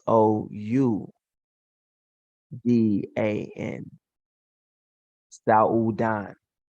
The SO is land of, and the UDA is Judah. And it's Central African Republic. And look how South Sudan, same running lines. Equatorial Guinea. Now, the Central African Republic is landlocked. Means there's gonna be some farming there, right? Country in Central Africa.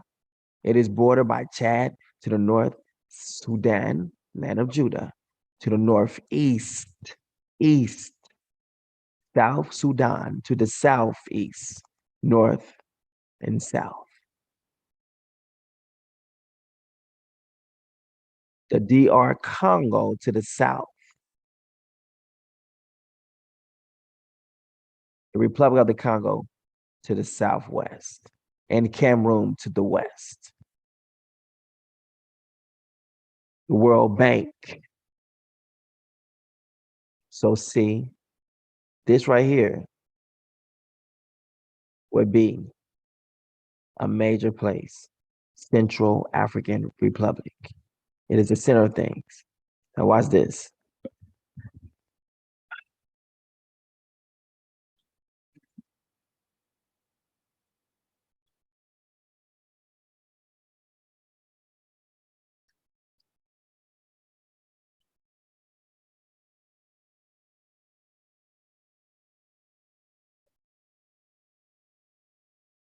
Unequal weights are detestable to El Shaddai, and dishonest scales are no good.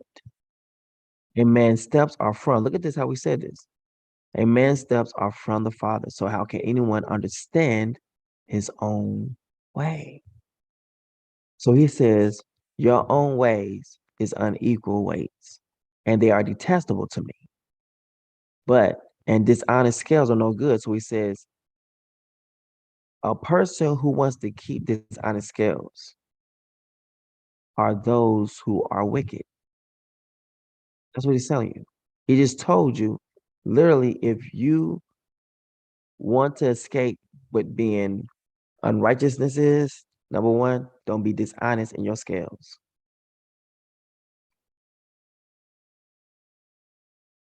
Everything's got to be balanced. Unequal weights are detestable to the Father, and dishonest scales are no good. A man's steps are from the Father, so how can anyone understand his own way? Now, Central African Republic, which means the center. The Father hates unequal weights, detestable. So he will be at the center. So he will have to be dwelling with his people in the center. Central African Republic. But then there will be a head next to it. Soudan. Go into what? Uganda. If you look down this whole entire strip, you start to see what is all in Central African Republic. See how that line just goes all the way across? Look, you got Central African Republic, South Sudan. This whole entire line. Let's look at it right here.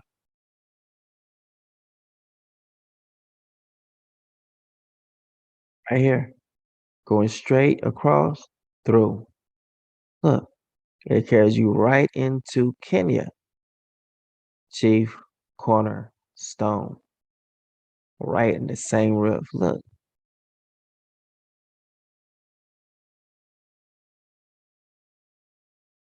Goes right into Kenya. That whole line. Look.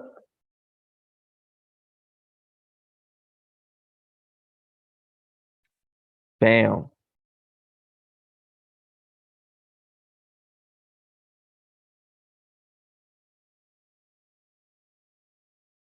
But without this will crumble. So this right here is important. This right here is important. But if you remove this falls, and so does this. This holds everything together the way it's broken. Look, if you literally remove this piece, this is going to be hanging on by what? A thread, literally. And this right here, this is going to snap it off and fall off. This right here, it shows you right here how deep and important this is. This is the guardian right here. This is where the father would be at. The guardian. Guarding everything. And right is right close to the eye. So his sacred people right here by the eye. The temple right here by the eye. It keeps the eye over everything. So this right here will probably be exactly king and the temple would need to be. Because this is the front. This right here, Kenya, Tanzania, boom, Uganda. This right here would be the whole center part of the chosen. This part here would probably be where they would not hurt and kill on all my holy mountain. But you got water supply. So inside of here is where we're going to be lodged in at the right time.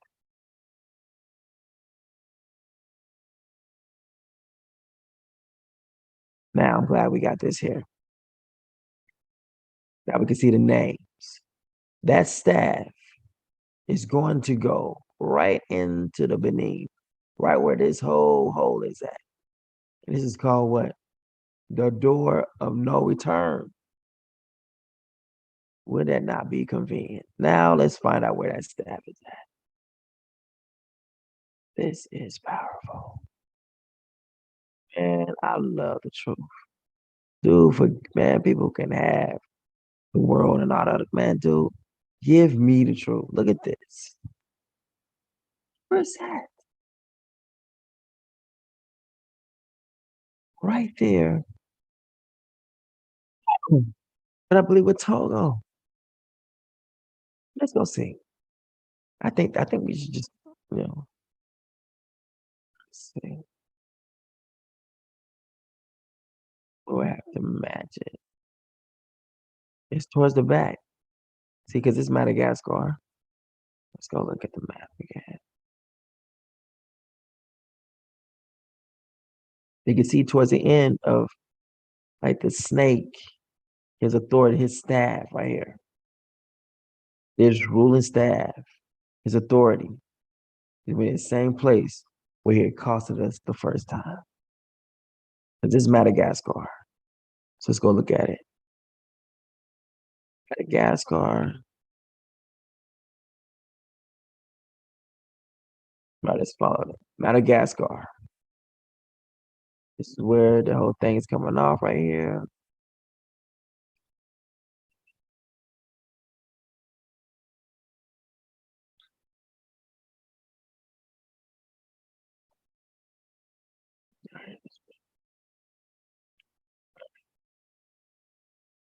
Where's that one? Not that one. We got a lot of things over it. Not that one.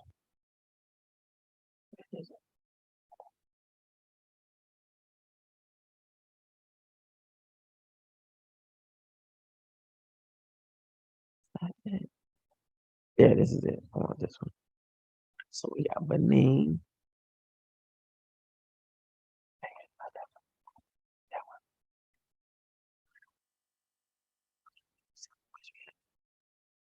Who and name.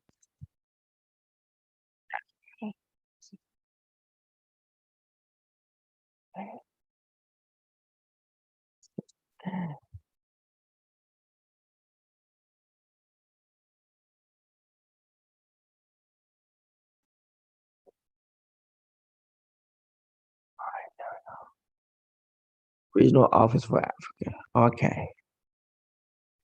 Yeah, buddy.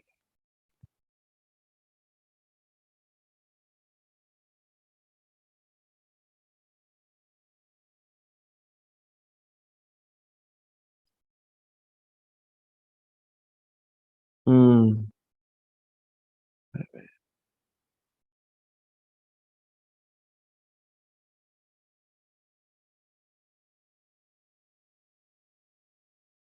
There's nothing here.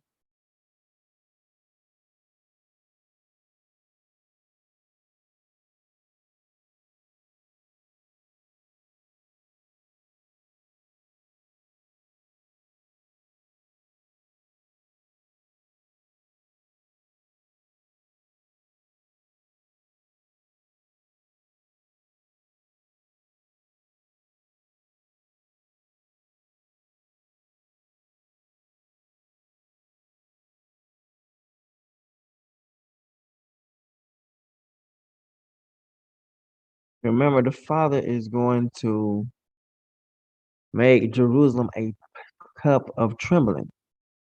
So anyone who's not supposed to be here, the Father is preparing the land. So the ones who are catching whatever COVID-19 over here, they take the vaccination or whatever, those who are not of us, then the Father is just doing what he said he would do. As long as they're not feeding it to our people who are over in the land, they're going to be protected. But the ones who don't belong there, the Father is having them be removed from the land. Let me help you out of here. They're being overran. They're being taken because they're listening to the beast.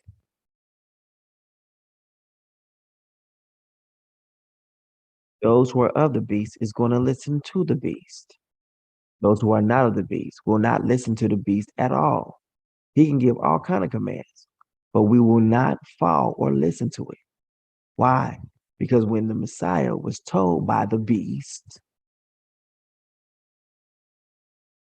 hey, you look a little hungry.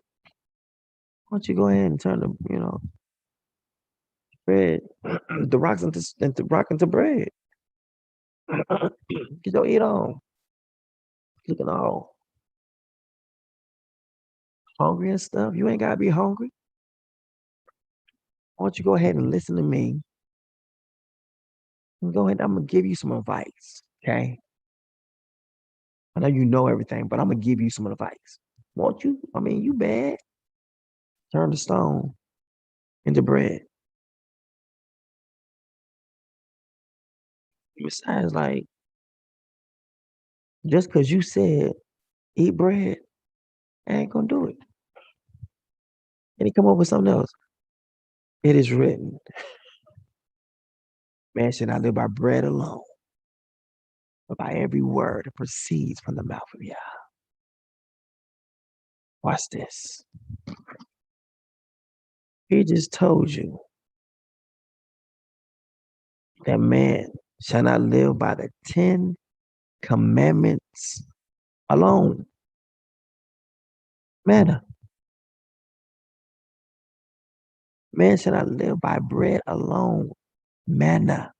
Man should not live by the 10 commandments alone, but by every word that came from my mouth. Listen to that. So everyone's always saying, we just keep the 10 commandments. The Messiah just told you, literally in a hidden code, man shall not live by bread alone, but by every word that proceeds from his mouth.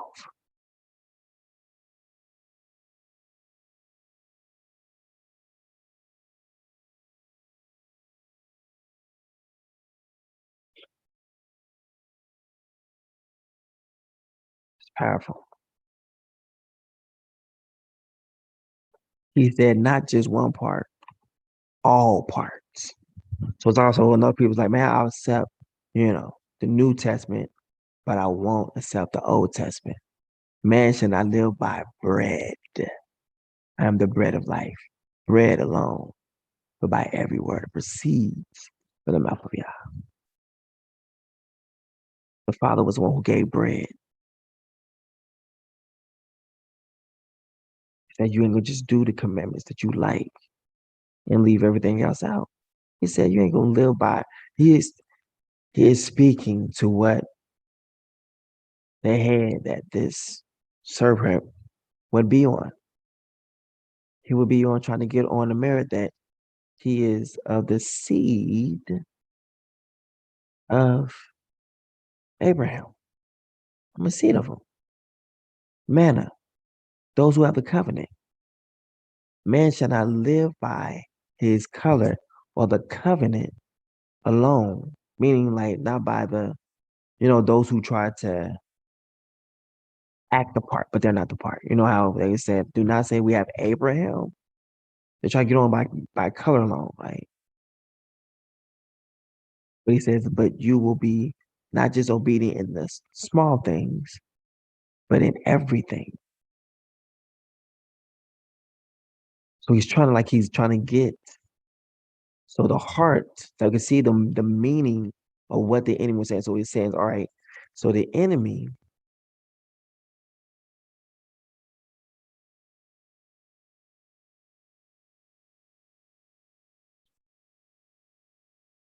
was trying to get the enemy was trying to get the Messiah to do outside of the code of law.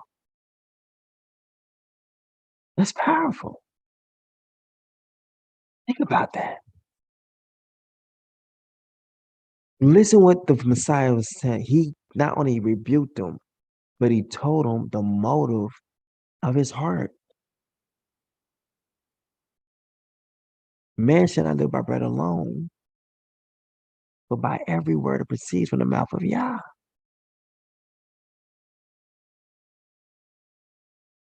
What he literally told Satan, because Satan was trying to get him to act.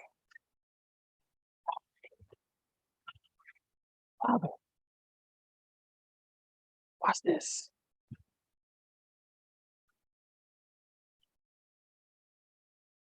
Turning stone into bread.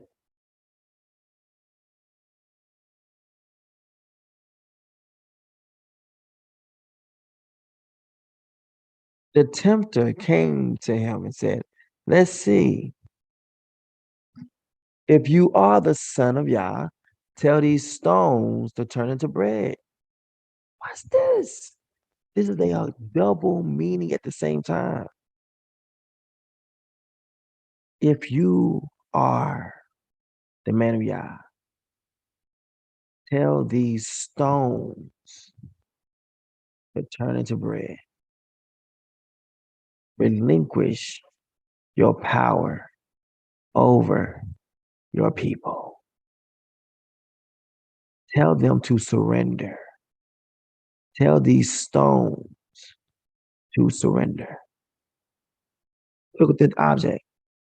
Being strong, resilient to giving in.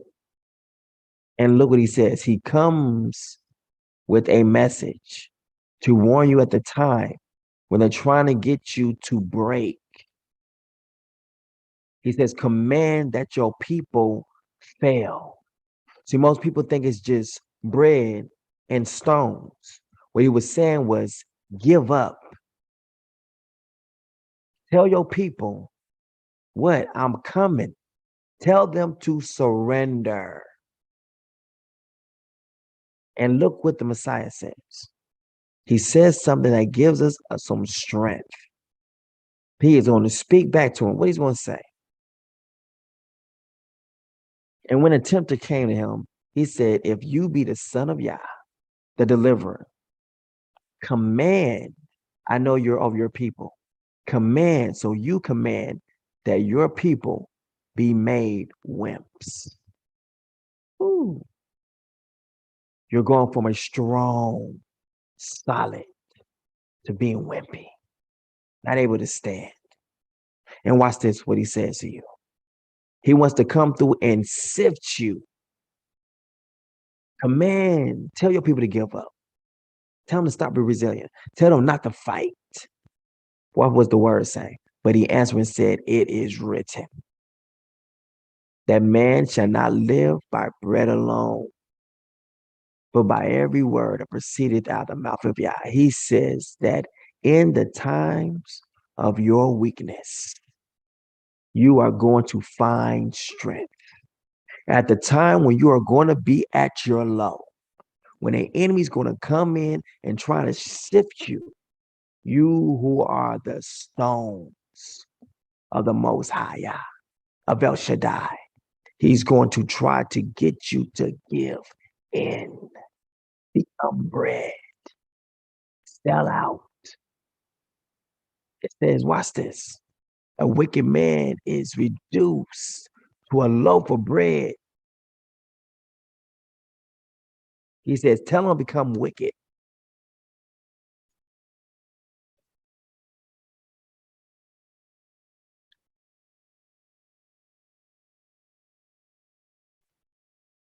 Look.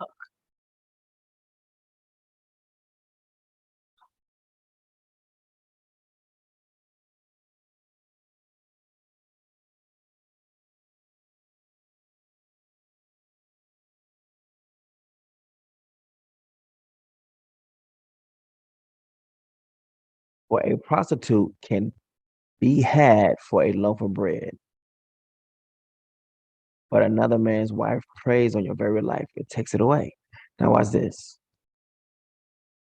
For the price of a prostitute. For the price of a prostitute is only a loaf of bread. Nope. But by means of a whorish woman, a man is brought to a piece of bread. Meaning what? She'll be a gold digger. She's going to try to take you for your money. So you'll be reduced to a piece of bread. You'll be reduced to something that is worthless. And he's telling the Messiah to tell his people to give up. Be reduced to that of a prostitute. Stay in a position of that of a prostitute. Tell them to keep worshiping what is not Yah. Keep them in the prison. Command that your stones stay in the prison. Make sure they stay worthless.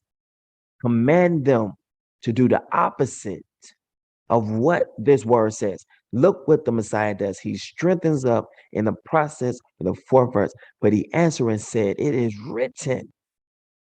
He comes with a covenant. Man shall not live by bread alone. He says that my people will not live by their struggles. They will not be focused on their struggles, but by every word that proceeded out of the mouth of Yah. In the times when things are so hard on you and you literally feel you can't make it, he says to literally remember every promise that came out of the mouth of the Almighty. When it's the hardest, think about the covenant.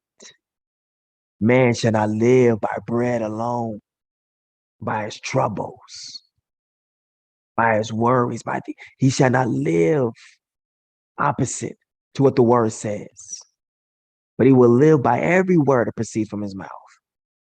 So the enemy wants to dwindle us down to bread, to being weak, to wear out our patience. But the Messiah says, you're not going to be living by that. Live off of every word, like endure to the end. Remember the promise. Remember he says, in the midst of when things are at their worst, remember the promise. Remember the promise.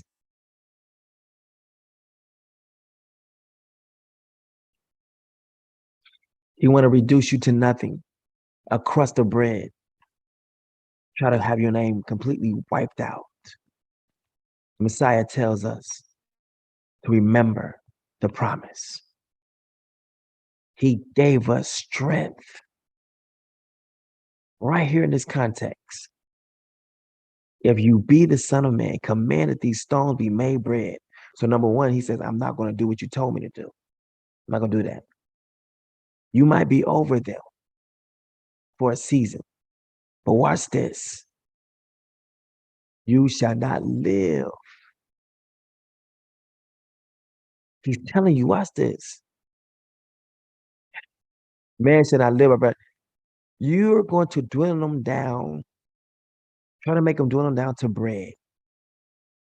And the Father, look at this. Look what he used. Man shall not live by bread alone. The time is going to come when you're going to eat them.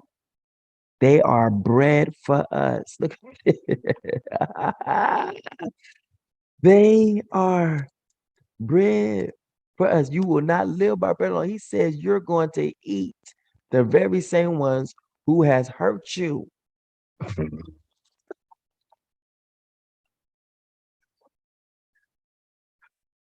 Oh my goodness. There's a whole conversation going on here. Whole hidden conversation. Look. If the Father delights in us, he will bring us into this land, a land flowing with milk and honey. He will give it to us. Only do not rebel against the Father, and do not be afraid of the people of the land, for they will be like bread for us. So the Father told you to eat the bread. The protection has been removed, and the Father is with us. Do not be afraid of them. He just said the same thing. Look. And when the tempter came to him, he said, if you be the son of Yah, command that these stones be made bread. Command that your people lose their faith. Command that they become weak. Why? Because you are the shepherd of them, and your sheep only hears your voice. Tell them you gave up on them. Command that these stones, your people, be made bread. Watch this. He says, but he answered and said unto them, man shall not live by bread alone. He told you to eat the bread. You're going to one day, they're going to be bread for you. And it's going to be, you're going to live by every word that proceeded out of his mouth, which talks about the same thing, how you're going to literally overcome the nations. He told you you're going to overcome right here. Your adversity, you're going to overcome it. He said, commanded these stones be made bread. We see here that says they are bread for us. The Messiah just told you to eat them. Don't be afraid of them. Don't be afraid of what they try to put you through. Don't be afraid. Believe every word that I said to you. Meaning what? I'm going to deliver you. Every word that proceeds out of his mouth, what? You're going to have cursing, but then you're also going to have blessing. Getting back to the staff. All right.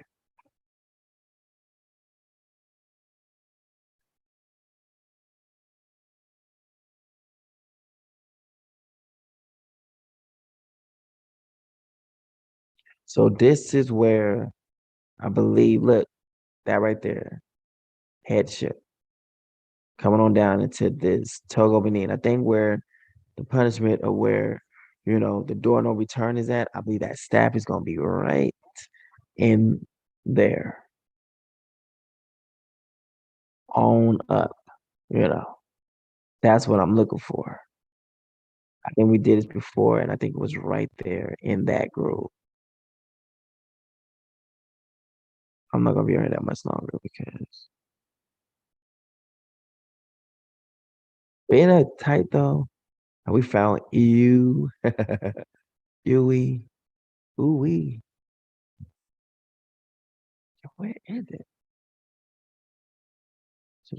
Oh, I think we was there. Not the who I was looking for. Yeah, I was looking for the other one. Who was staff? Who Africa staff? It's probably gonna give me literally the staff of people because I know it like this.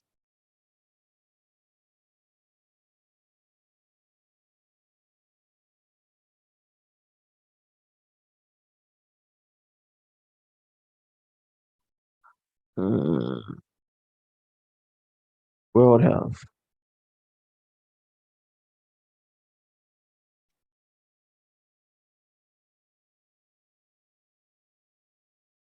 All right, there we go. Get a real good look at it. All right.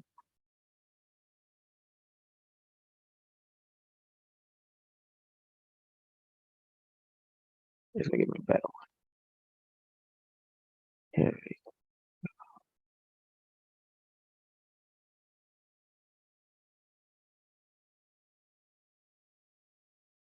go. Yeah, I like that one. But I like this one. There we go. All right.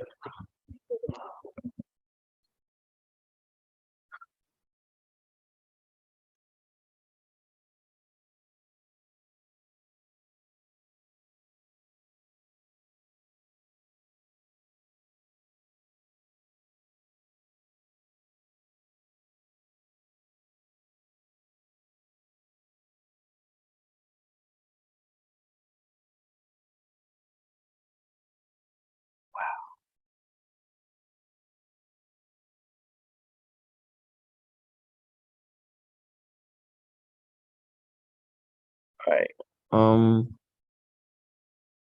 See, this is the back of the head of Africa. And this is towards, I bet you be like Nigeria, the Togo, Benin. It's gonna be right there. And it won't let me get can't get all the way in there like I want. All right. Come on, there we go. All right. Yes, yes, yes, yes. All right. In Africa's where? Come on. All right. There we go.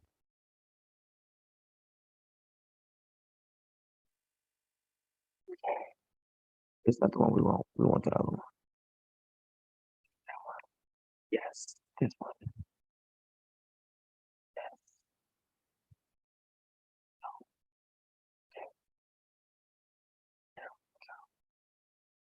All right.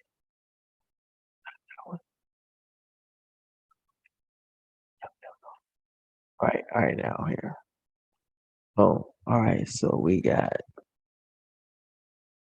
Won't go no bigger than that.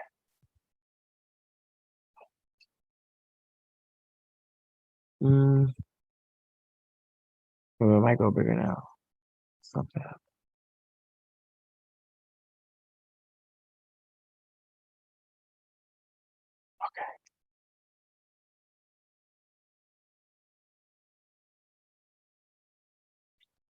I think that's we had that the last time. Nope. It was actually a little bit. Let me see if I can just save this. Copy and just save images.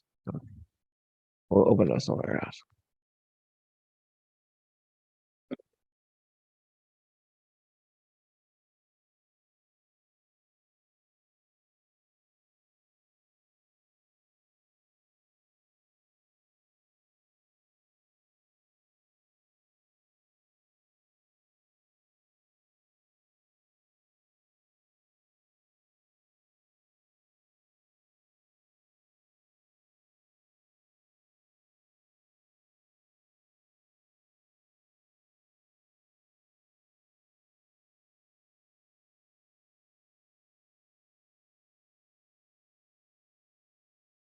All right.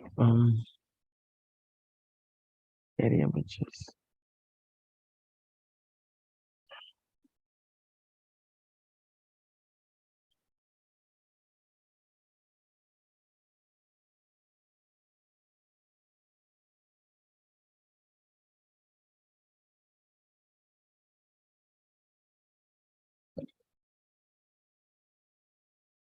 What? It's not opening up.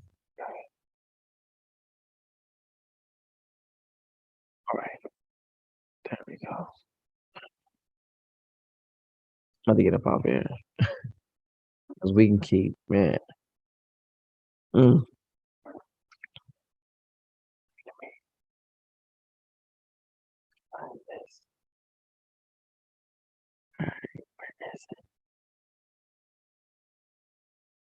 share. This one. Yes. All right. Bam. Look at that. That's what I'm talking about. That's what I'm talking about. Okay, I say go.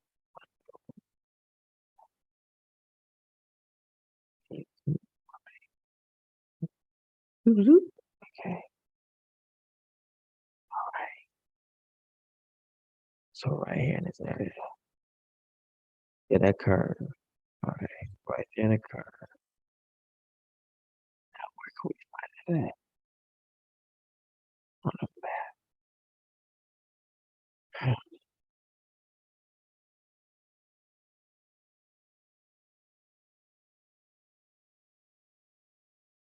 Okay. Right there on the curve. Yep, I was right. Look. Right there on the curve. Get to it.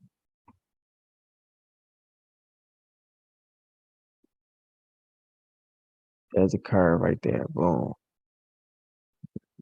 This right here.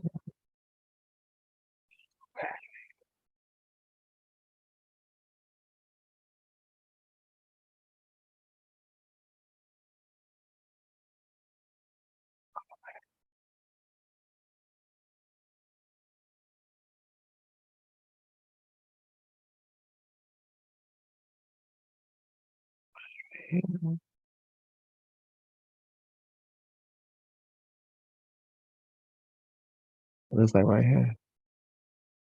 A small patch. Oh, staff is right in here. Here. Here. The little patch of hair is back here. Wow.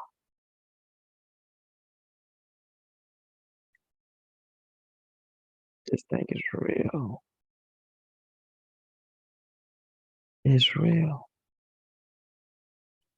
Look, here's the back of the head right here. Boom.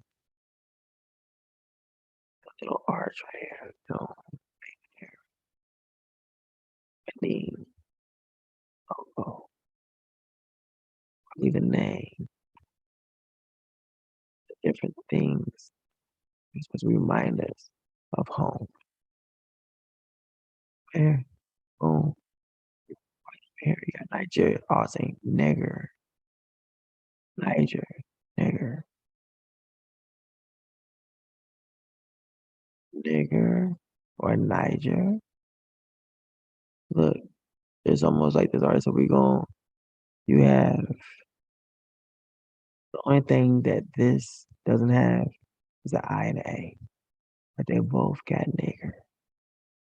Nigger or Niger. Nigeria. You take and put another G right here. You have niggeria. But they got both G's, they conquer both G's.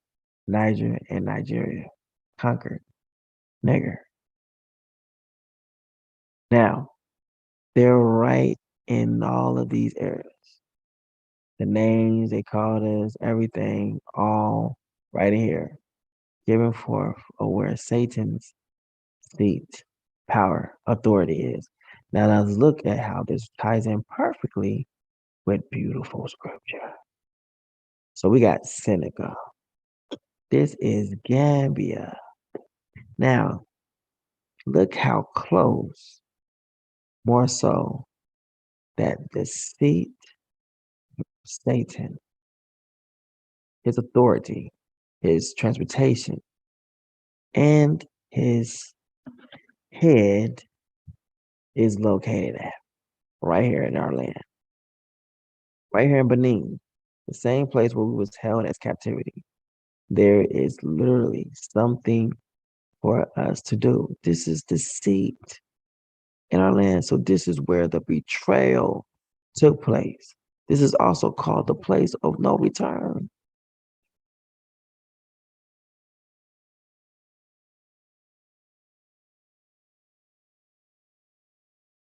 Something happened here.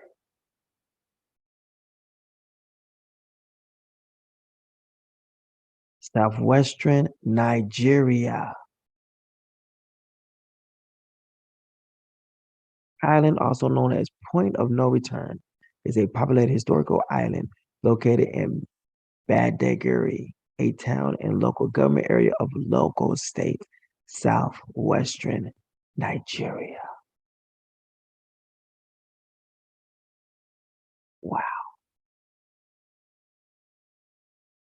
Where is the point of no return in Nigeria?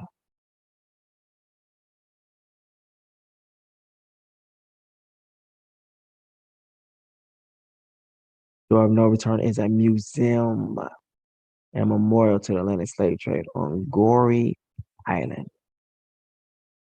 Point of No Return is in Nigeria.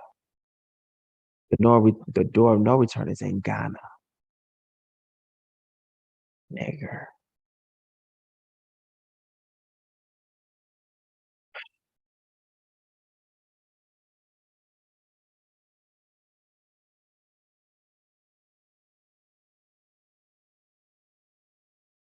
Wow. Close to Atlantic Ocean. Logos. The Logos word. Now,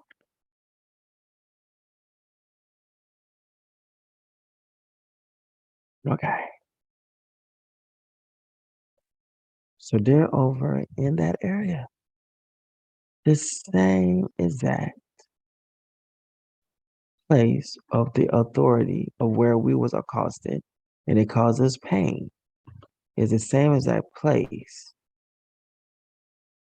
where the enemy has his staff. It's the same place where Gad has got to tear down.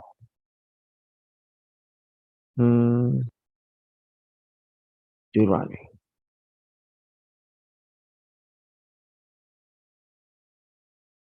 Three.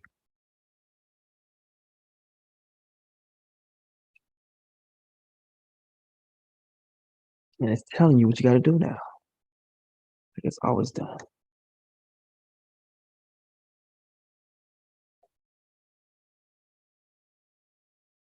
There's a blessing. If we want to get the blessing, we already received the curse. This is how you receive the blessing. The blessing that Moses hid for what? For the children of Israel, for them to return home. Father will raise among you one like unto me, Moses, the majesty of Yah.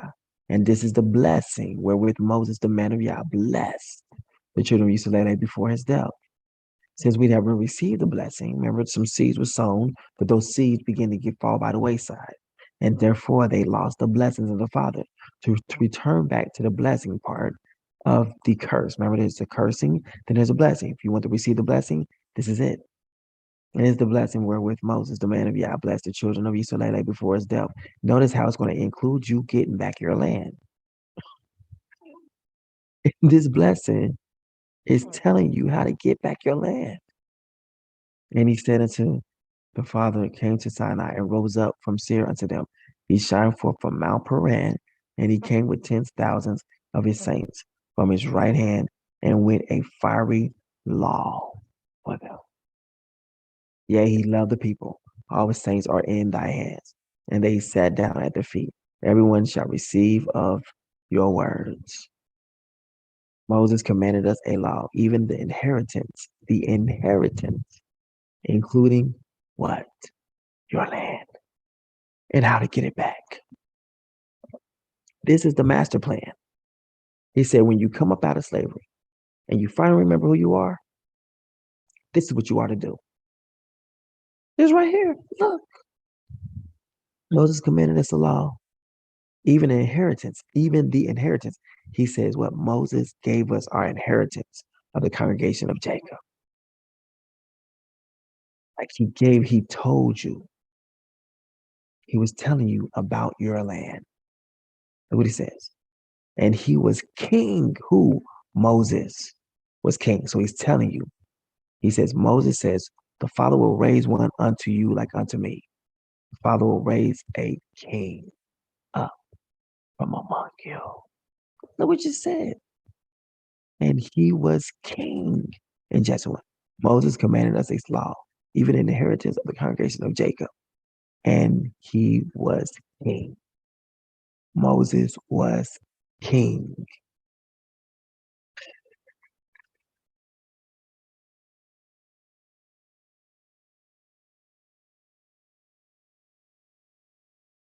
Does this make sense?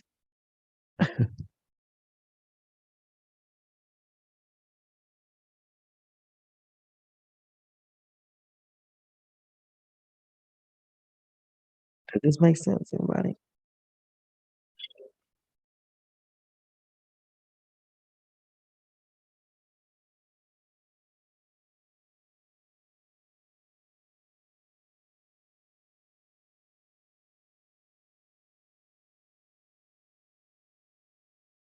She has a lot in here. A lot of delicious food.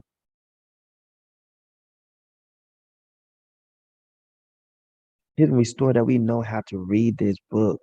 Restores back to a perfect language.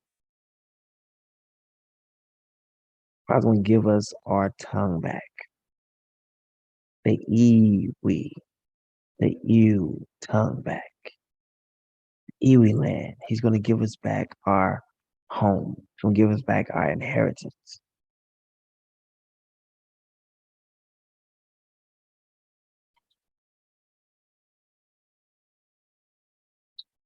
That's what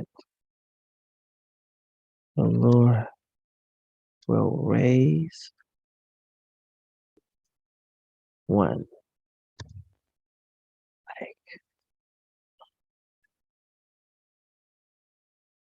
raise one. Oh,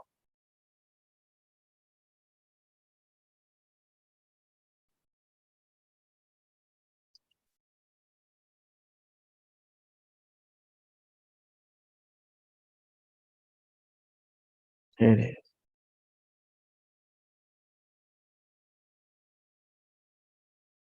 A new prophet.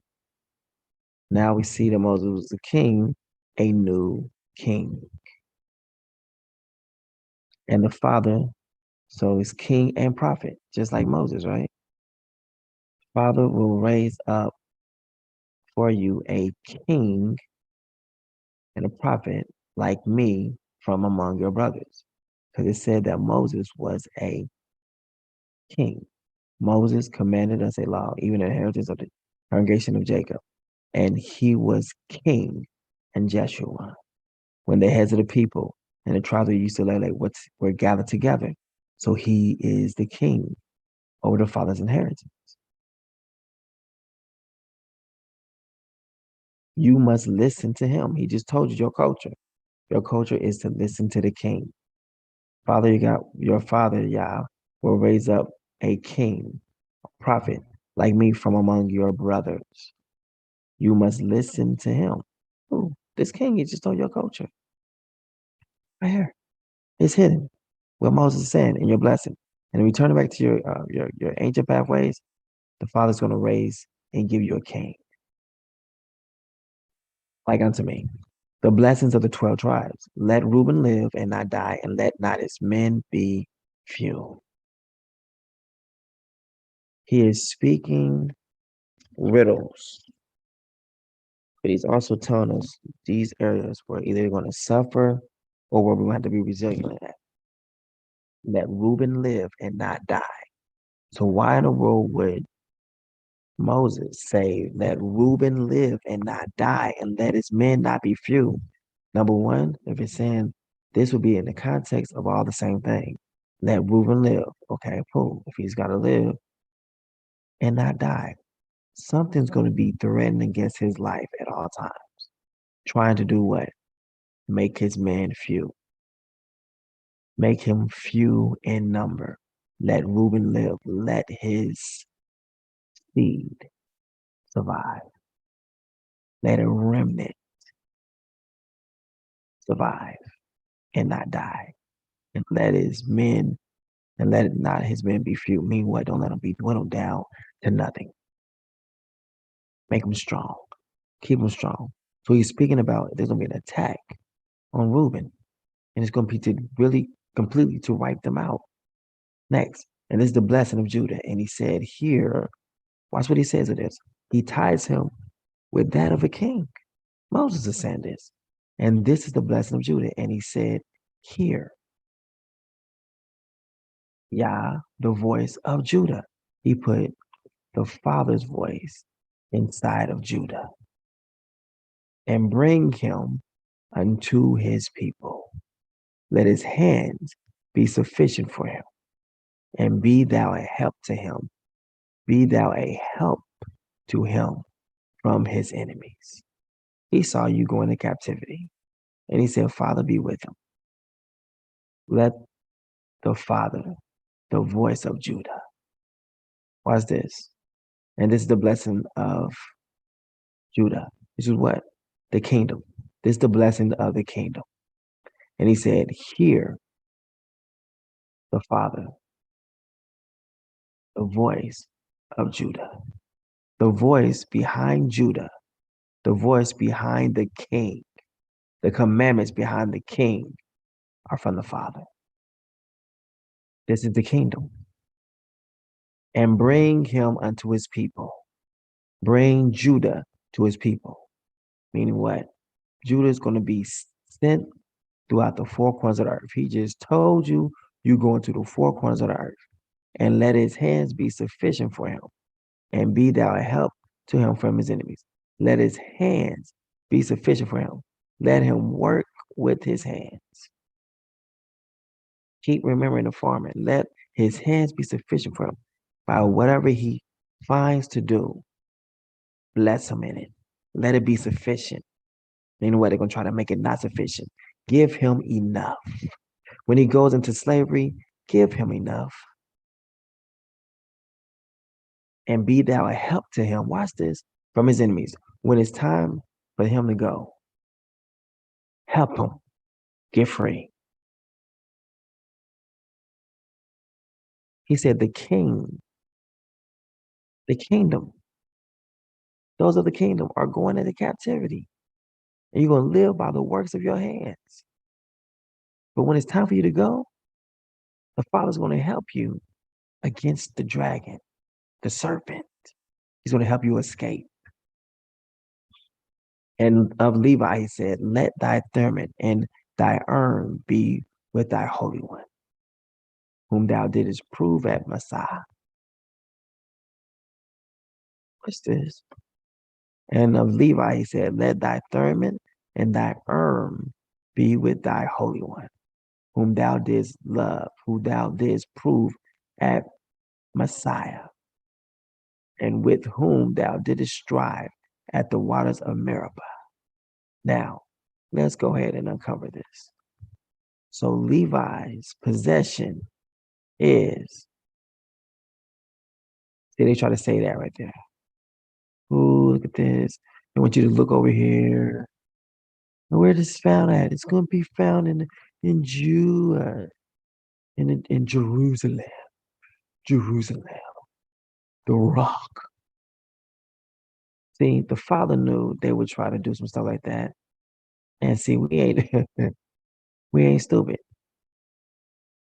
Right? We ain't gonna take that oil. What they were saying is this. Bam. Judah. Look where they're at. Are a Nilotic ethnic group inhabiting north, look at this, northern, central, and south Kenya and northern Tanzania. Look, this is exactly where the Levites will be at. Right there where the kingdom is. Kenya and northern Tanzania. I told you Kenya and Tanzania and Uganda makes up the holy mountain. Now the Levites will be there. Then you will also find where the king will be at. Right there. Because they'll be in the same end of Levi. He said, let the Thummim and thy urn. Now, he just said, this is the kingdom. This is exactly where the priest is going to be serving at, in the kingdom. This is the kingdom. Two objects of a known or unknown nature possibly used for divination. Power. One of the breastplate of a what? Of a high priest. So if he was wearing the breast of a high priest, this will be where the kingdom's at. This is where the sacrifices will be at. You know, the lambs, the goats, every single thing. This will be the land. Urim and Thummim. This will be the land of Father, the Messiah people, Masa, the Messiah people are an alcoholic ethnic group inhabiting northern central, say the center, and southern Kenya and northern Tanzania. They are among the best local, they are best among the best known local populations internationally due to their residence near the many game parks of the African Great Lakes. There's our big, large bed of water and their distinctive customs and dress. Why do Messiahs drink blood? Because they are not of us. And the Father just told you, or the Moses just told you, the land. And look, he put Judah right there with the priests. Because Judah, we of the kingdom. And it's also let his hands be sufficient for him, meaning what? Also for fighting as well. A warrior, a soldier. And watch this, and it ties in perfectly. And be thou a help to him from his enemies. So watch this. This is the blessing of Judah. He said, the Father, the voice of Judah, and bring him into his people. All right, cool. Safe. Mean what? He's saying what? The end of your slavery right here. But watch this. Fight. Let his hands be sufficient for him, and be thou a help to him from his enemies. When it's time for him to go against his enemies, be thou a help for him. Now, he said, help him. This is where the kingdom is. And Levi is right there by him. So we got the priest and the king right here. We didn't found the kingdom. Now watch this. Be with thy holy one. Be with thy what? Set apart. He is saying this is the set apart place. He just told us where the kingdom is. Whom thou didst prove at what? Messiah.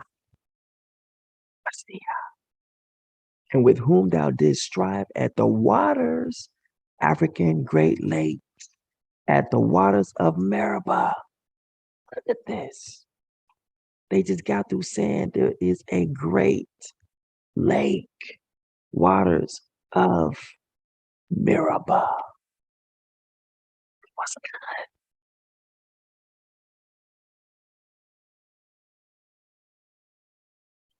Let's go. Who said unto his father and to his mother, I have not seen him, neither did he acknowledge his brethren, nor knew his own children, but they have observed thy word and kept thy covenant.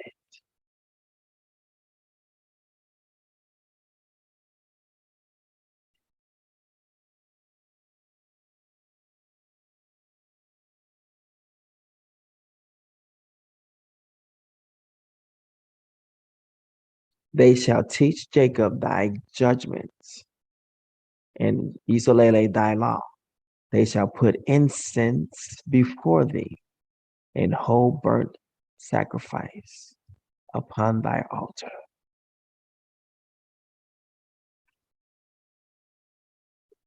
Let my prayer be an incense and a lifting up of my hands as the evening sacrifice.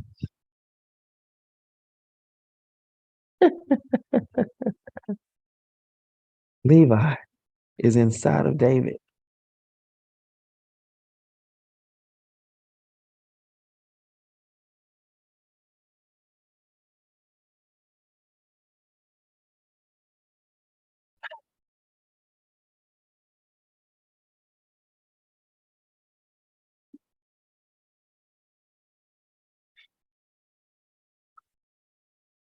Watch. Where did it say again? Let's go. They shall teach Jacob their judgments, and Israel thy law. They shall put incense before thee, and whole burnt sacrifice upon thy altar. They.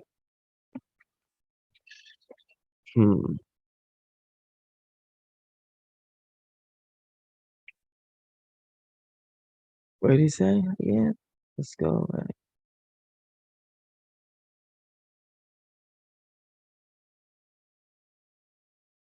They shall teach Jacob's thy judgments.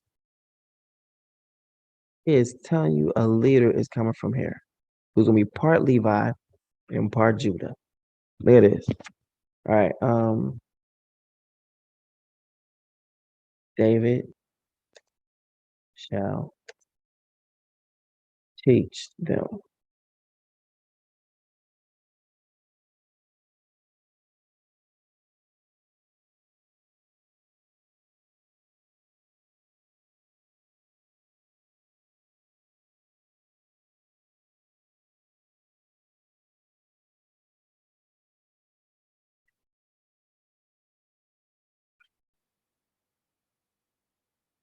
Remembers David's affliction. In his time of trouble, help him. The father swore an oath to David and promised he will not revoke. One of your descendants I will place on your throne. If your sons keep my covenant and the testimony I will teach them, then your sons will also sit on your throne forever and ever. For the Father has chosen Zion. He has desired it for his home.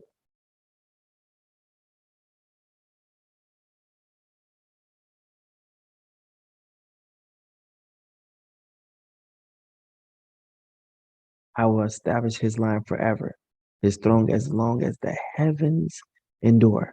This is forever. So the Father has literally made the throne that governs the earth, the throne of David, forever. But he said for a short period of time, it will not reign. But after that short period of time, it reigns forever.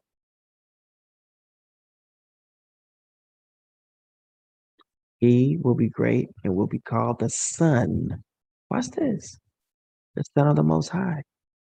The Father will give him the throne of his father, David.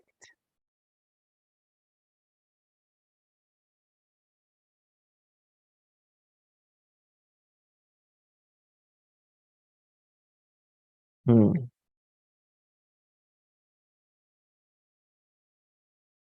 the increase of his government and peace there shall be no end.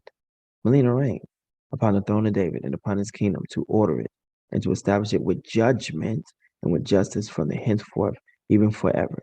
The zeal of Yah of hosts will perform this. Be a help to him against his enemies. Judah, be a help against his enemies.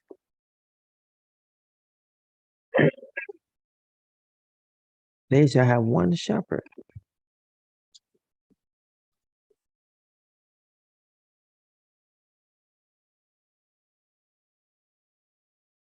One king.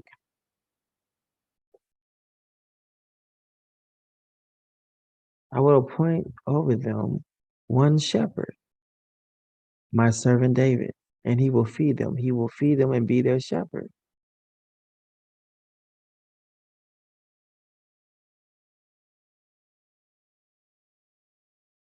Levi, the Thurman and thy urn be with the Holy One, be with the King, in whom thou didst prove at Messiah, and with whom thou didst strive at the waters of Meribah, who said unto his father and to his mother, I have not seen him, neither did he acknowledge his brethren, nor knew his own children, for they have observed thy word and kept thy covenant.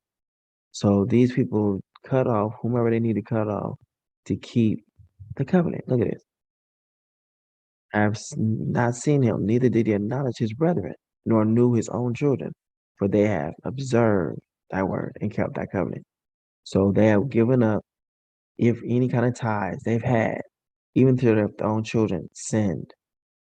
But they have observed thy word and kept thy covenant. I mean, what?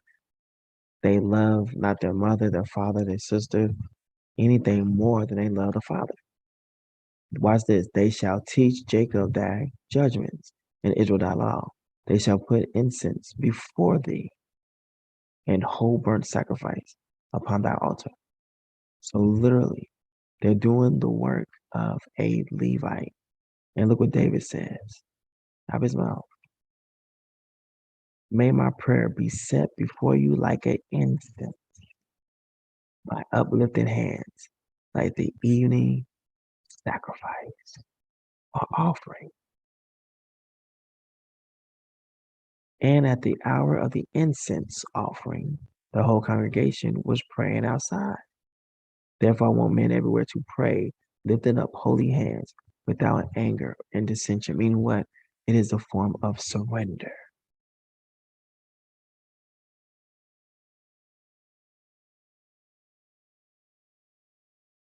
Right? Offer one lamb in the morning and the other at twilight. He said that Levi will have this job. And we see that David said, let my prayer, let my uplifted hands. Powerful. And the Father accepts it.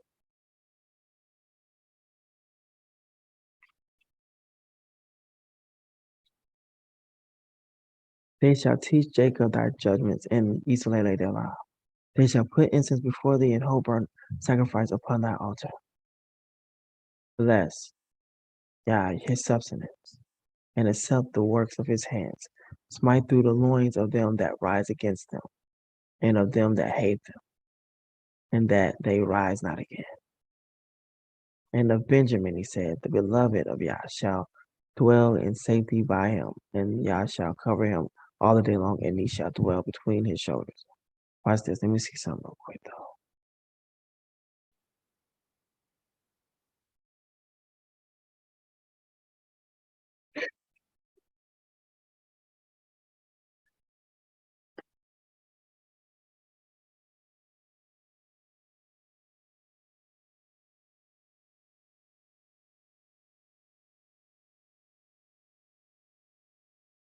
The Cameras Church. All right.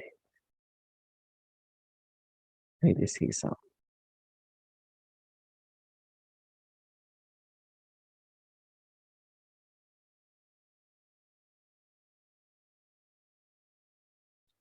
Simone Bongo.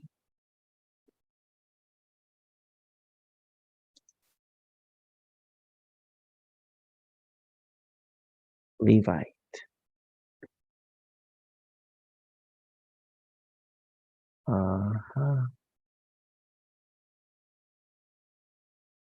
They shall teach law.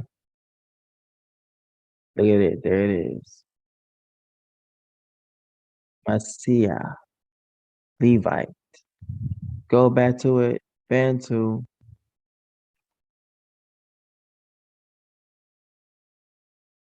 Messiah.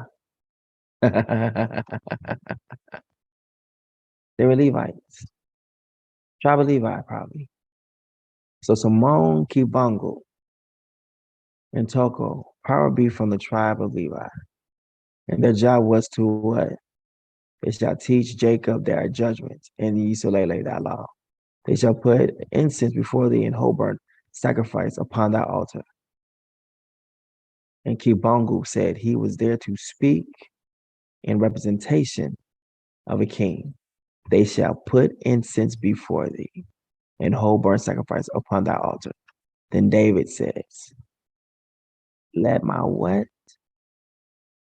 Let my prayer be as the incense, and my uplifted hands be as the evening sacrifice. They tie in with one another. So it'll be something to see if Simone Togo or Simone Kibongo was Levite. I believe they were. Because the Father says he's going to send someone who's going to teach you your laws. It's going to teach you it. And since Simone Kibongu said he's there, they said he, even in that video, said he must come and prepare the people.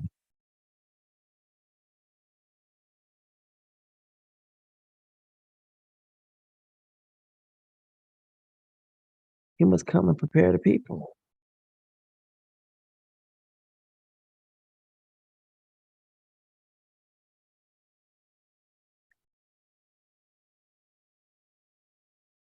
Levi. And Levi said, let thy Thurman and thy be with thy Holy One, whom thou didst prove at Messiah, and with whom thou didst strive at the waters of Meribah. I believe Simone Kibongu was a Levite.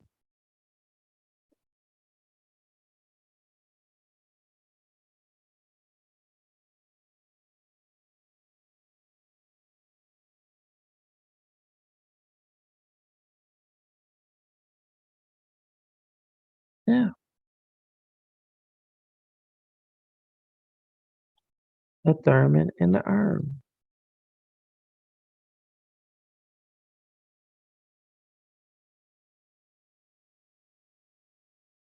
Just saying, this like is it's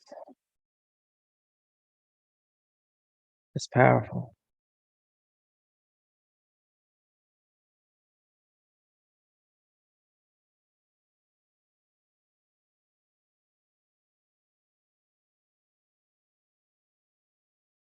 Like it's powerful, right?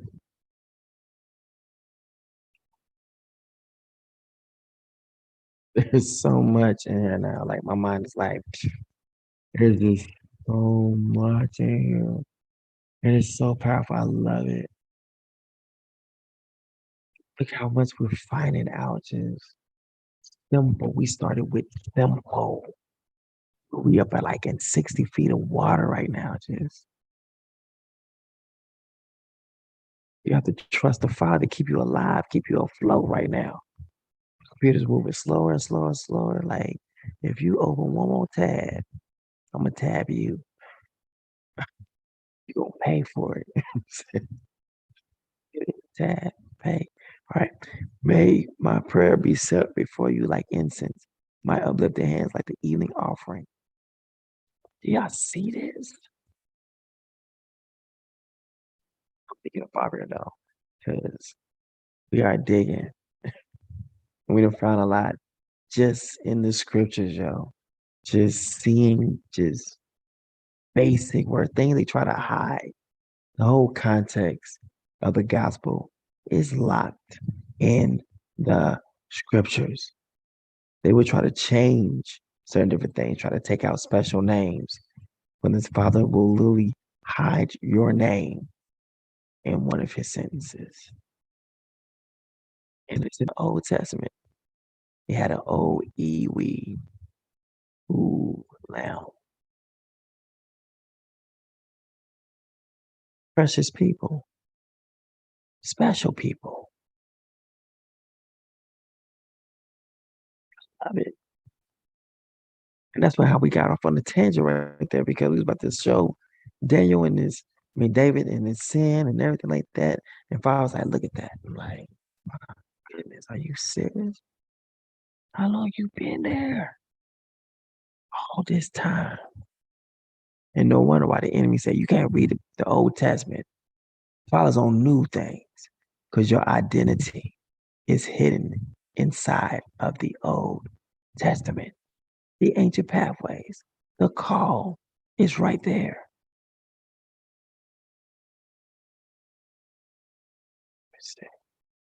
Let's go back to the E-Week quick. That's the E-Week. That is not the E-Week.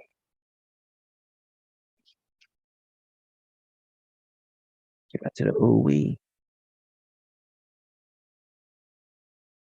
Ooh-wee.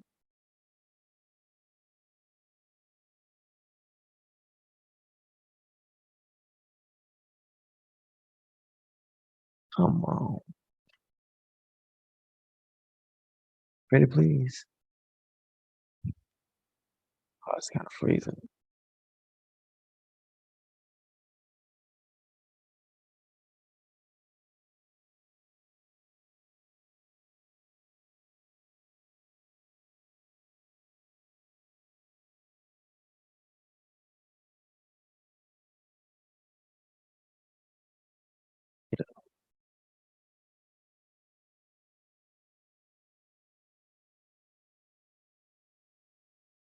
Oh my goodness. Yeah,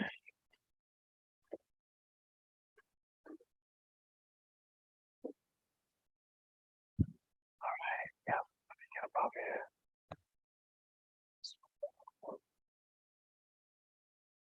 here. The screen is acting crazy.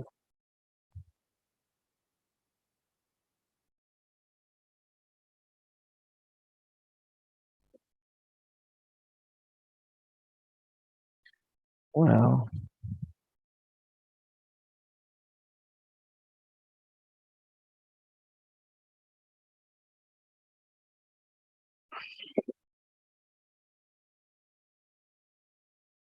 oh my goodness. I need to close some of these screens out.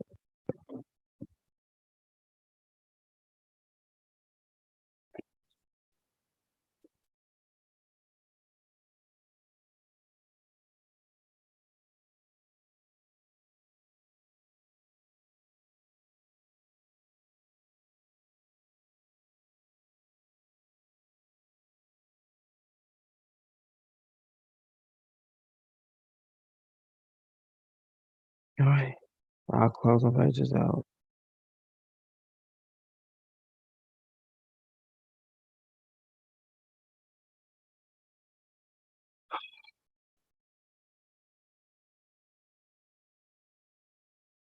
This is crazy. The screen is like completely frozen. Like frozen. I still see that blue thing in the middle of the screen, but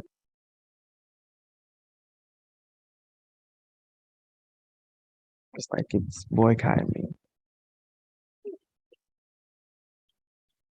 I ain't taking no more if you just fun to me constantly.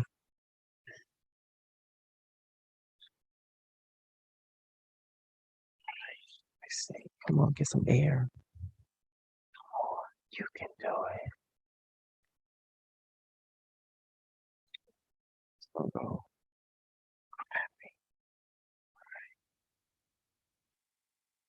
Close this out.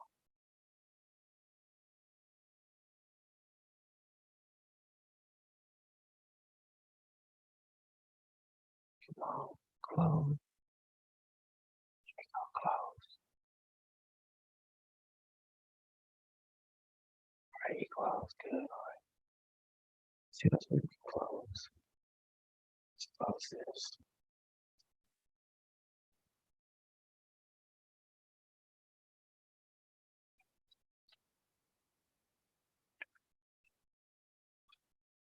Yeah, I mean, so I think I put in there the Iwi lamb and stuff like that. If we don't hit it right now, we'll hit it tomorrow, something like that. But I'm about to get up off here. Um, did y'all get anything from this? Like, I know we went to a lot of places today, like, but it's like it's it's like literally getting the crumbs, following the crumbs all the way back home to each person's possession. Literally. I said a possession. Where the Levites is at is the same place in the area where the Kings was at.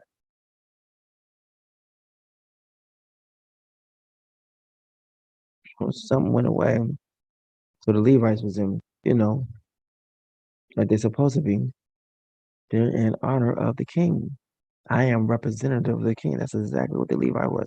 Representative of the father and representative of the king.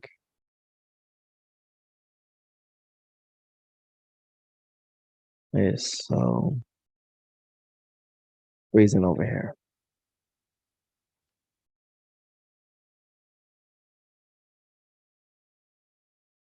And I'm about to get up over here.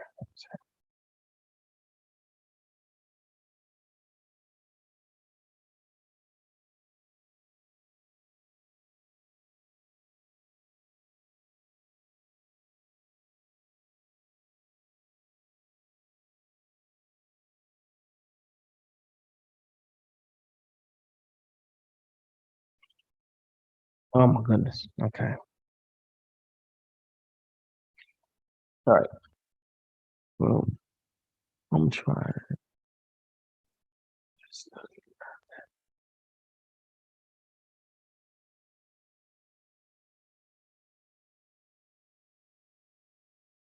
All right, people. I'm about to just go get up out here because it's acting crazy. So remember, truth is not biased. It's absolute. It's yeah.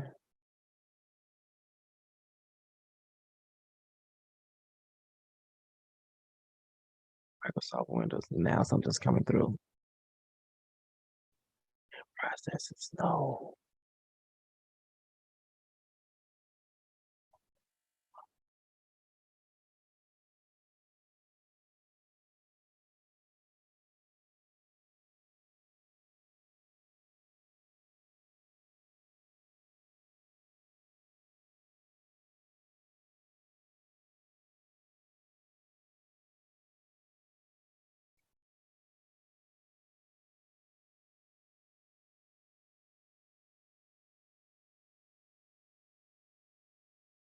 The screen is completely frozen. I have to do probably a hard reset.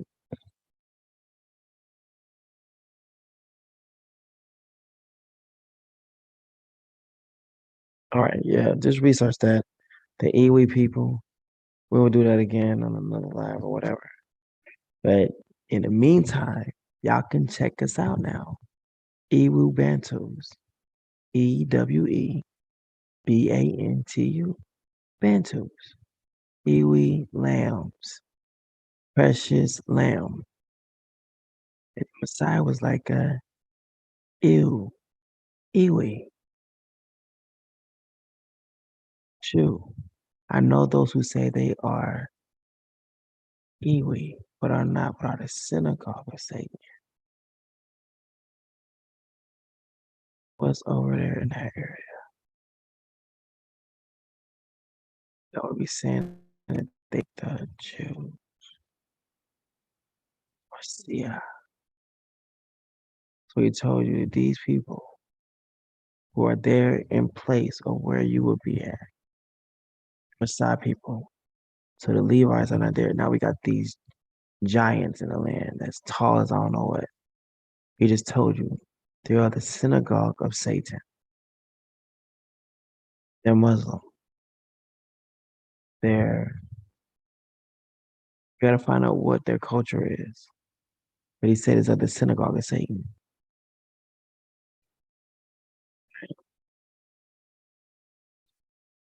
So the ones who are over there in the Messiah land is not the people.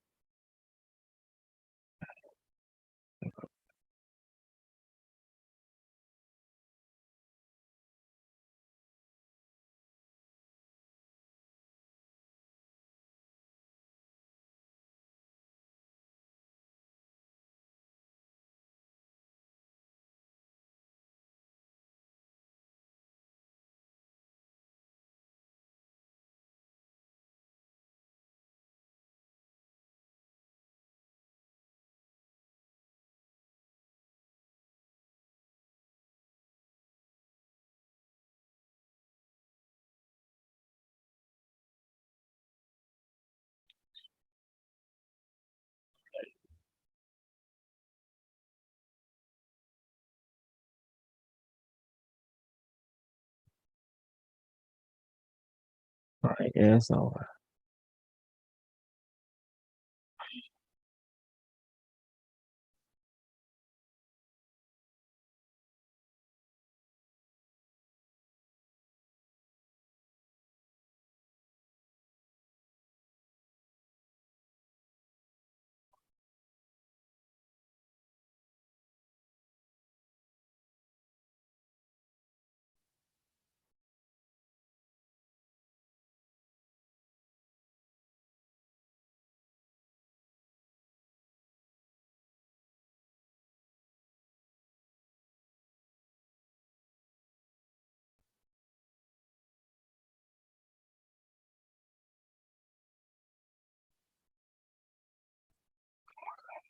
Okay.